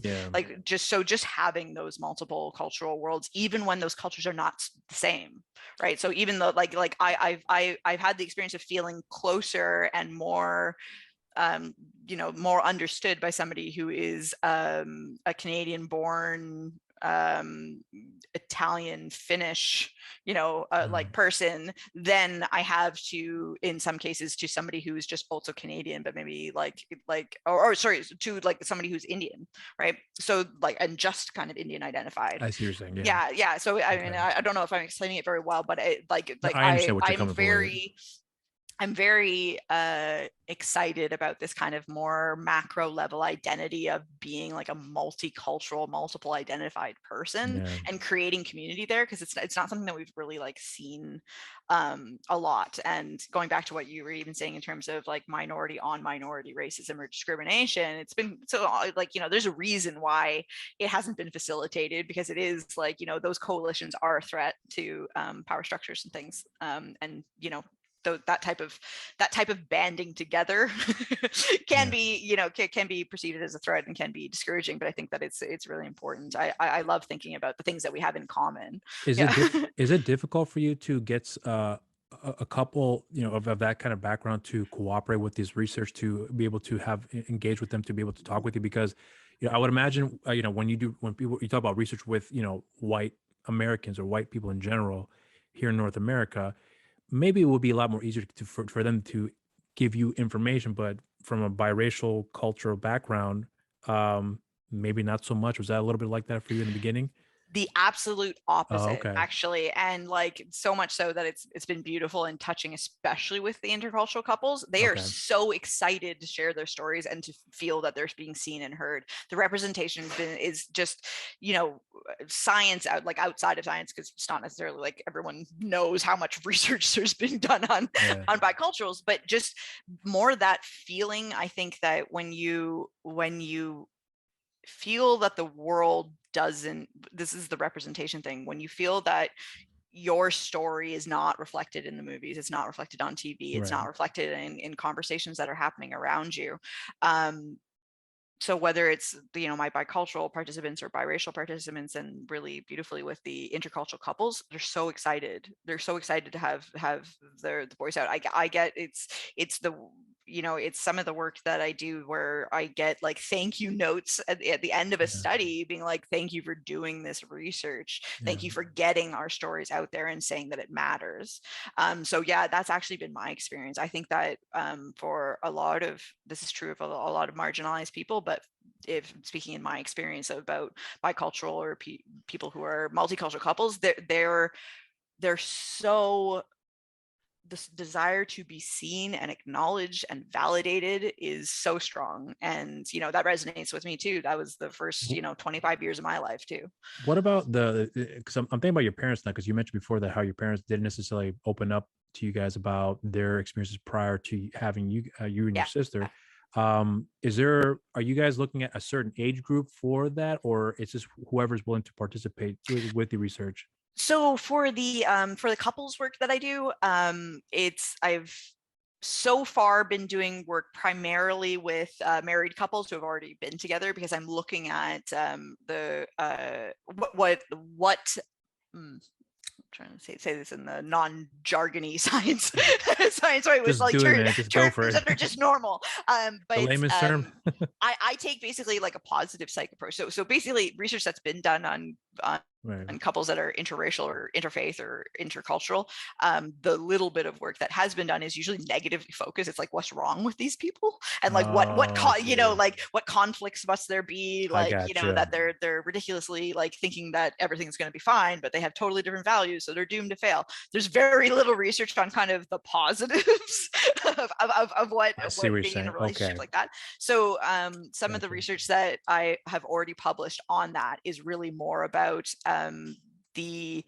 about the context of an intercultural relationship long term to provide personal growth. And so that's what I show, is that like that couples who are I would say that's like one of the exciting takeaways that that I have been able to show in my research is that intercultural couples who really approach their cultures as important parts of their lives, and they share them with each other. They don't kind of like keep their cultures separate from their partner, like their cultural identity. So they're not doing that. They're actually like, you know, appreciating each other's cultures and respecting it, and having conversations about the differences and where those go.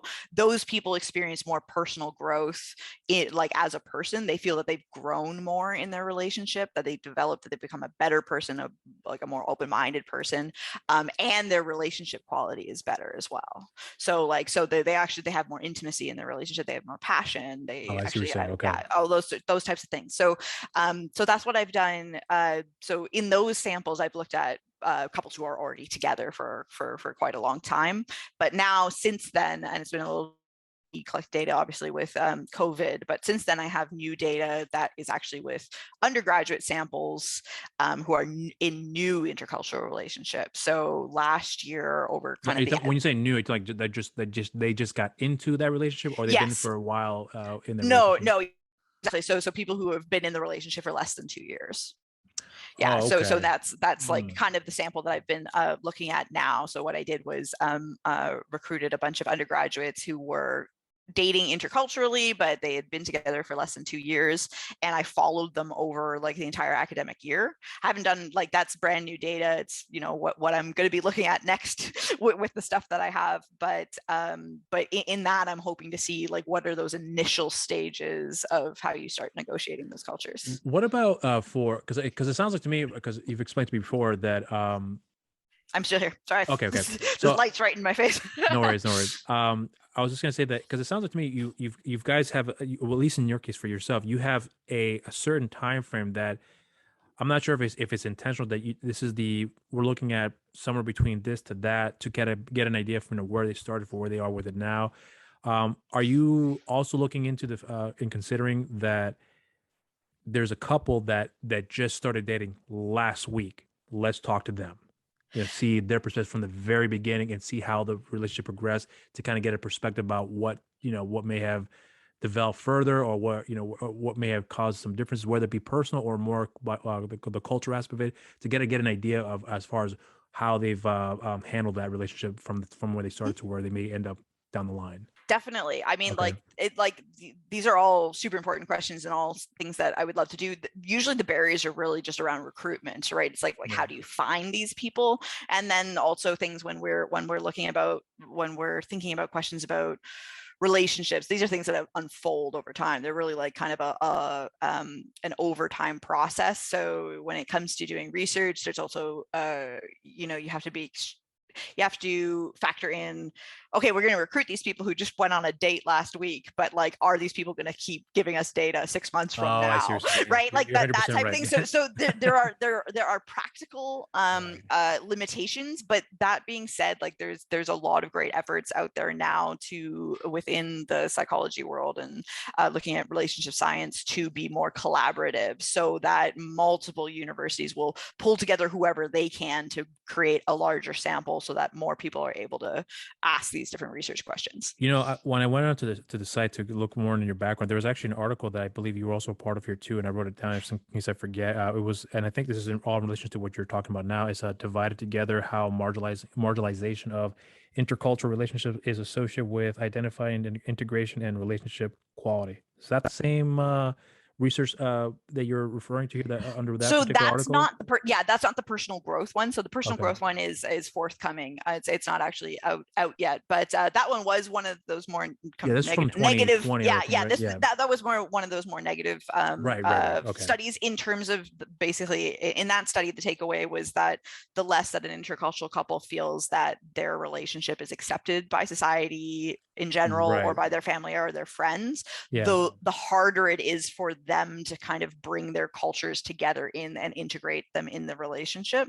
So basically what it looks like is the opposite of that is compartmentalizing. It's like I'm here, I have my relationship with my partner, and I have this like who I am as who I am in this relationship, but it doesn't really overlap with who I am with my cultural group, or why my cultural identity isn't part of it. So there's yes, I'm also, so for instance, if it was me, like, oh, I'm Indian and Canadian and biracial in terms of like my identities, but they're over here and my relationship is here, and there's no, there's no overlap between them. So those aren't, exactly. So those aren't the people who are talking about their cultural differences, who are talking about their cultural values and and sharing with each other. So when you kind of put these two kind of research things together, that means that those are the people who are missing out on the opportunities for growth and like all of the benefits that I show in kind of a second line of research. Got it. Okay. Yeah. So, with the amount of work that you're going through with this year, I understand what the end game is, where as far as what you want to accomplish, you pretty much said that from the very beginning, but with the research you're doing, are you intending on having to write a book about this year to provide a more in-depth look into your studies and what you've come across from the results you've gotten from each individual couple, as far as what their experiences were like through this whole research year? I would love to. I mean, I'm still pretty junior in terms of post PhD. Like we would say, there's like early career researcher is basically the category that I'm in, where I have my PhD. I work at Duke University, but it's a 2-year contract. I don't have tenure, and like I'm at a university forever, and so I'm still early in that kind of career development stage, and also this research is also fairly early. But I absolutely would love to do a book or a documentary or anything. I think that the science communication aspect is something that is really important, and it's not something researchers that we like receive any training in. At least I'm sure it's different for different institutions, but at least for most academics and most scientists are only ever kind of like talking to other scientists. So we're only like, we've learned these things, but we're only putting them in journals that only other scientists read. And like even access to those journals can be prohibitively expensive if you're not affiliated with a university. So there's all these barriers of like what we're doing. There's social issues that are out there and they're important. And we're here conducting science, trying to find these data informed answers and, you know, insights into what's going on, but that very rarely actually makes it out into like, you know, policy on in terms of change, but more to me, more importantly, it doesn't get to the ears of the bicultural person who is struggling with these things and who needs to hear it, who needs to hear that their experience is like, look, this study that was done with 1,000 other people like me showed that this part of my experience is totally normal, and this is what happens. So like that validation through science is something that I you know, my heart is kind of increasingly in as I go along now, and definitely I hope to be part of my career like moving forward. So yeah. In what way would you like for this to come out in terms of reaching out to a much more wider audience? Because, you know, you mentioned before that, you know, you want to eventually get to a book eventually, hopefully, and then, or in form of a documentary. But if you had full control about how you would like to have this released to educate people, what would be the ideal way for you to want to release that, to develop an interest for the public to look into this here, and in hopes would then try to invest the time to look into the work you've done among everyone else has participated to help with this? Like, what would be the ideal scenario for you to get that out?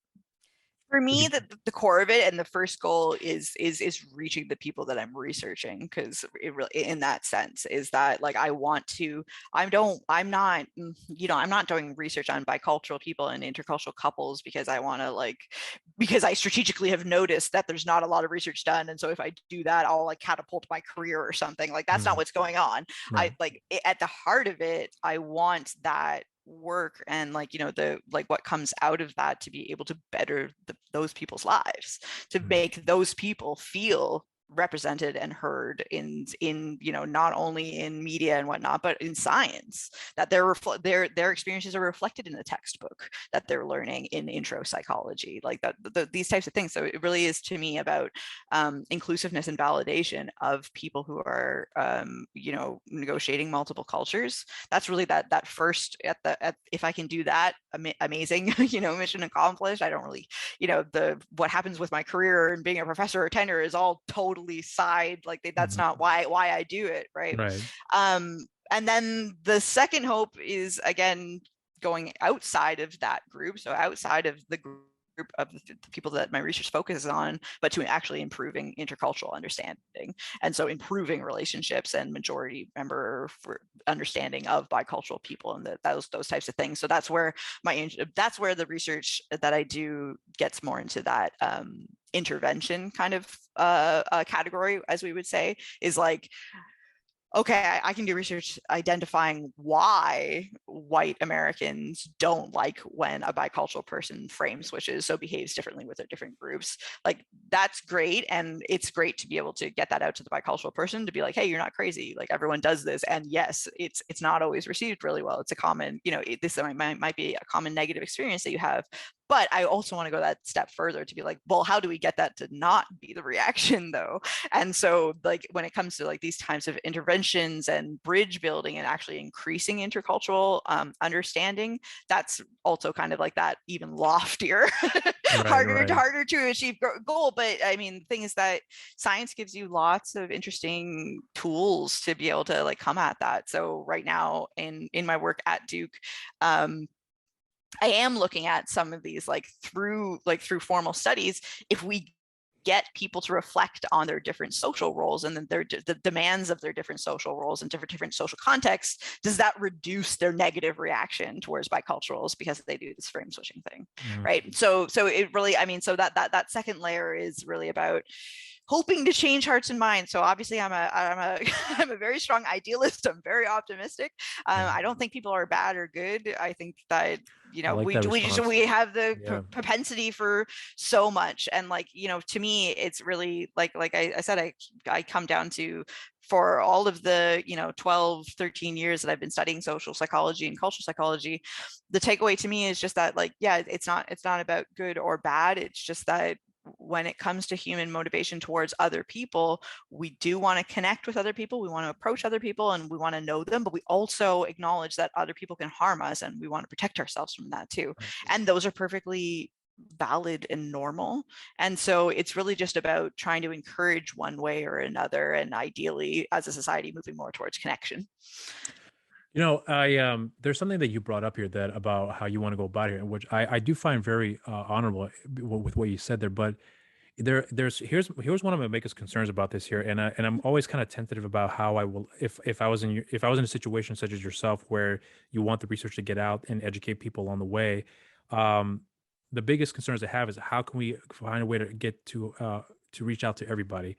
Yeah. So because one of the most common things, at least I know I can speak for myself, especially in the earlier years, where if there's a research about something, there was a part of me that's like, I don't want to look into that research right now. Just give me the footnotes, right? Mm-hmm. The other thing about it too is that there is another way about how can we reach out to the audience that don't really who are interested, but just don't really care to look into it. Mm-hmm. So that's where, I guess in some cases we can make a movie about it. We can make a documentary. And a documentary can be kind of up in the air for some people because, for whatever reason. They might not watch it. They might be like, I'm not going to watch that one. Right. But if you make it in a form of like as far as entertainment is concerned, where you can serve it to the people and say, hey, this movie's about this character. And then you have the underlying issues kind of come up along the way that would help make it a very compelling story. Is removing all it's about a black guy. No, it's about a character. That's what I'm hoping would happen. But do you think there's a way to kind of balance that out to help other people who are not going to be interested in looking into the research to actually take the time to read the information, to find another way for you to be able to release that to them that's more digestible for them, at least to get the ball rolling for them to be interested? Yeah, I think that it's just important to have all of these roots. I think that we can definitely harness social psychology research and what we know about like what is persuasive, what does change people's attitudes, what what things go through that. So like you're saying is that like people don't read an academic journal article and then be like, wow, that changes the way I thought about this group. Right? Like that's not really what happens. We're persuaded by narratives, we're persuaded by empathy, we're persuaded by our ability to yes, exactly. If there's not, our hearts and minds change when we're a human that connects to another human being and we understand their story. And that's what powerfully changes the way that we think about something, not reading a study, right? So it's about how do we use that science and then, these more persuasive narrative ways of engaging with that information and kind of meld them together. But I think that's honestly where things like the podcasts are coming in hugely, because you are able to have people on that are able to talk about their life experiences. It is something where there's a narrative, it is storytelling, but at the same time, they're able to also deliver that other information that is data-based and not just conjecture, right? Like it's based, based in science. And I think there just needs to be place for both. So wherever I go from here, I hope that that's something that I can keep bringing with me is give a face to the story, give a story, but also be able to get the science. I'm curious about something with your background here because, you mentioned before about how in most cases when you interact with people who speak with you, that they have this perception of you that you look more white than you do Indian, or you may look more Hispanic or Portuguese, whatever the case may be. But in most cases, I would imagine for you, it might be that you looked more white, therefore they have their approach to you is a slightly more different, a little more friendly, if you will. Growing up with that for yourself, that has anything about how you first looked at it at the time, having those interactions with those who you're talking to, that would then point it out later on when they're surprised to learn that you have an Indian background because of your mother, your father's white Canadian, and then they looked at you and they thought, well, your name is Alexandria West. I didn't even think about, looking at you that way because of your name. And so because time has gone by now and you have a different perspective, you have the studies, you've learned about these things. Do you have yourself prepared about, okay, so if someone comes in and talks to me, don't make the assumption that they're going to be looking at me and say white person, or when they learn about me, they're going to look at me and say, wait, what? You have a way you're going to approach it differently now for yourself. Has a lot of that changed for you along the way from where you first were having that awareness and to where you are now? Hugely. I think we could have like a whole other conversation just Yeah, I on figured. like on these like kind of identity experiences and how they're shaped, and especially for people who are bicultural, and like at what points have you passed like passing behavior, like those types of things. To me, I think that when I think about my life and the different periods in which I've moved away from one of my like hidden an identity because it was like the more discriminated one, or I've embraced it and really kind of like made sure that I was like telling anyone who meets me like this is my culture. Like it's such a personal experience, it's such a personal journey. But I guess to me, just knowing everything that I've been through, what I take away is just that it wasn't easy, and there was a lot of pain. There was a lot of pain. There was a lot of shame. There was a lot of it wasn't necessarily a positive experience, and that's something that I don't want to be the case for people, right? Like I think as a society we should be able to say, like, if people are getting more multicultural, then we got to figure out how being multicultural can be at its best for individual people. And so that's kind of what motivates me in terms of that is we've got, again, to throw a very jargony word, but Freud had a term called sublimation, which is basically, so there are coping strategies. Denial is a coping strategy, for instance. Displacement, you're angry about one thing, but you come home and you kick your dog.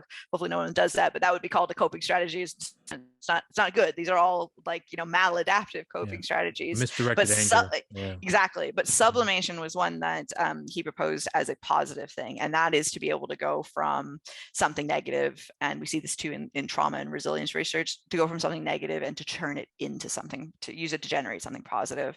And that's to me why I'm a scientist to begin with, and why I do this research is like in a personal kind of way, is that I can take things that were pain and I can change them into like something good in the world. That's the whole lofty idealist. Well, when I'm doing what I do, as I'm watching you talk, correct me if I'm wrong, but to me, I'm having these ideas about what it is that you have experienced here. But I mean, from what you described, it's a pretty painful one growing up, having to deal with all those tensions there. But when I hear you talk about it, to me, let me know if I'm wrong. It almost seems like it still hurts in a lot of ways, and that's kind of the driving force for you to be able to, okay, so because I went through this, as you already mentioned before, I'm going to change it to this to help other people who are about to go through this, or are going through this here, that there's an outlet for them to be able to deal with this a lot better. Yeah. But at the same time, I'm not sure if it's a fair question to ask you, and if you don't want to answer, I understand. But when you're thinking about that for yourself, do you yourself find ways to how to deal with it yourself, considering the amount of pain that you've been through, apart from just helping other people? But do you deal with it for yourself in other ways, that how to confront it and learn how to find a resolution to said pain? Yeah, definitely. Therapy. Okay. Years and years of therapy. Okay. I guess that, like, to me, and that's also part of how I represent myself too, is I try, from coming from a childhood and like adolescent period where I was so private and I didn't want anyone to see that I was hurting. Since I've gone through university, got into grad school, and being able to actually focus on this research and be validated for that, it was really empowering. And so one of the biggest things that I think that was important to me and has continued to be, was like to not really hide the fact that, yeah, this takes a toll on your mental health. This takes a toll on your well-being. It's not easy. Like, I have XYZ diagnosable DSM-5 disorders, and like, and to not, I don't, I just to normalize that yes, adverse situations can have adverse effects, and being honest and truthful and vulnerable about that is something that I've been able to get to. Again, years of therapy, self-awareness, those types of things that I've been able to take the shame out of it and recognize the power and importance of just sharing your story. Do you think that maybe, I mean, I know I'm not sure if it's a fair question to ask now, but I mean, do you think maybe back then, if, when you were going through all that turmoil, that if someone had literally just come up and say, "Hey, what's wrong? You okay? Do you want to talk?" And knowing you yourself saying that you didn't want to open up about it for a number of different reasons, but do you think that if someone had taken the time out of their day, whether it be your parents, a friend, family member, and pulled you to the side, say, "Tell me what's wrong. Talk to me. Well, what's the issue that you're going through right now?" And we'll see if we can try to resolve. Do you think maybe your perception would have changed differently? Maybe you wouldn't have taken this career path that you're on right now. Maybe you would have done something else entirely different. Like, does that ever cross your mind how that would have turned out? I'm generally not much of a counterfactual thinker, as we would My say. wife. I don't She hates usually these questions, but I don't usually go back and think about things in a different way. But to me, it but in terms of focusing on the idea of like if someone had taken time to ask me, it wasn't so. I think that alone wouldn't have changed anything for me. It was because it's not like my parents didn't ask, like if I was, if I was upset, they would ask, of course, what's wrong. But it was the feeling of aloneness, the feeling that I'm the only one like this. And so again, so that's where, where I emphasize like this representation and getting this voice out and everything. So because I think that if you get to that, if you can take away the aloneness, then you really open up the doors for someone to seek support and receive support. But if you're walking around the world thinking I'm the only one who lives like this and no one will understand, then even when people do offer you support, it's you see it as fairly futile. Interesting. So and I understand that you've explained to me before about how you want to go about and getting it out there for people. But that's the thing about, I get, because I always look at how you can reach out to the audience, or not the audience, but I'm talking about, I don't mean to think about entertainment, people, the world. People, yeah. There's got to be a tool out there for you to be able to share that message. And for me personally, and I'm sure for yourselves as well too, you talked about movies where you related to what was going on. That was your outlet to vent out, if you will. And that was more or less the same for me too. So, I mean, this is why, I mean, as you can tell from behind me, I collect movies, but one of the things that I really gravitated towards movies is that it was an amalgamation of everything that I've gone through in my life, that I got from either one character in the movie, the whole film in general, the theme, whatever the case may be, where I've gotten a lot of my most life lessons, believe it or not, from movies. Not to say my parents didn't give me any life lessons, they did, but most of the ones I've taken away from were from films that I've really gravitated to, because they spoke to the underdog, they spoke to the loneliness, they spoke to those sentiments that I've had at that time, or maybe I had at the time, they've forgotten about because I buried it so deep down inside. Then all of a sudden it comes out, I'm like, holy shit, I can't believe I'm crying now, because that happened quite often a lot growing up. But for me, I always felt like movies were a very powerful tool that, if done right, of course, although there's no such thing as doing it right, but if you do it in a way that you can affect someone in a positive light, that there's something that they can take away from. Like, I talked to a guy by the name of Mike Kunda, who is quite possibly the best Rocky impersonator, but his career is literally him being a Rocky impersonator, where he does these tours out in Philadelphia. But when he was growing up, he had said to people, people would ask him, "What do you want to be when you grow up?" "I want to be Rocky." "Or you want to be an actor?" "No, I want to be Rocky." Be him. That's such that for a lot of people, that's like a crazy response. But he literally made a career by chance. Of course, a lot of things had to lead up to that point, but to the point where now people know him, where they reached out to him. I certainly did. Hey, can I talk to you about your background and your career and so on? And he was very gracious and gave me his whole story, which has been shared before in his documentary called The Pretender. But the point is that he has done something that was completely left field because of a goal that he had in mind, because of one character that he came across, and then where it all had come from to lead up to that point where he's at with it now. That I don't know why, but I think that's one of the most beautiful stories. I shouldn't know why I should say, but it's one of the most beautiful so powerful. Right. But it's an it uncommon depicts story. that how, like what I was trying to say before is that, as researchers are, we can think of all these grand interventions again, and these kind of like large scale things to do, but we know like the real strongest change is that one-on-one, a human to another human being, right. And whether that human's fictional or not, right? And in terms of narratives are an incredible path for that. Yeah, no, I completely agree. I think that I think finding the right medium is important, and I think like anything, there's probably not going to be one medium that's perfect for getting science and narratives and all of this done at one time for reaching people. It's probably going to be a combination of both. But I stay open, and if people give me opportunities like this, I'm happy to say yes, and I do actually feel kind of like a duty to do it, and it's more one of the more fulfilling parts of my job. But what I do want to say in closing it with you is this. It took a long time to get to this point for us to converse here, which it was actually worth the wait, because I always, because it's not the first time it's ever happened before. So it's a common territory that I've been through. But what I appreciate is you giving the time to really delve into about your background, some of the more personal aspects of your career and your life as well, too, that really, in a lot of ways, this is why I love having these long form conversations, because it gave me a different perspective on how to look at certain things where I've had a certain view in it. Not that I felt like was the right one, but that's all I knew. Yeah. And then having a conversation with someone as yourself that has a much more educated background, providing some more details that I myself may not be aware of here, you have given me some more insight, I think is very impactful for me personally. I'm hoping it'll be the same for anyone else that watches and listens here.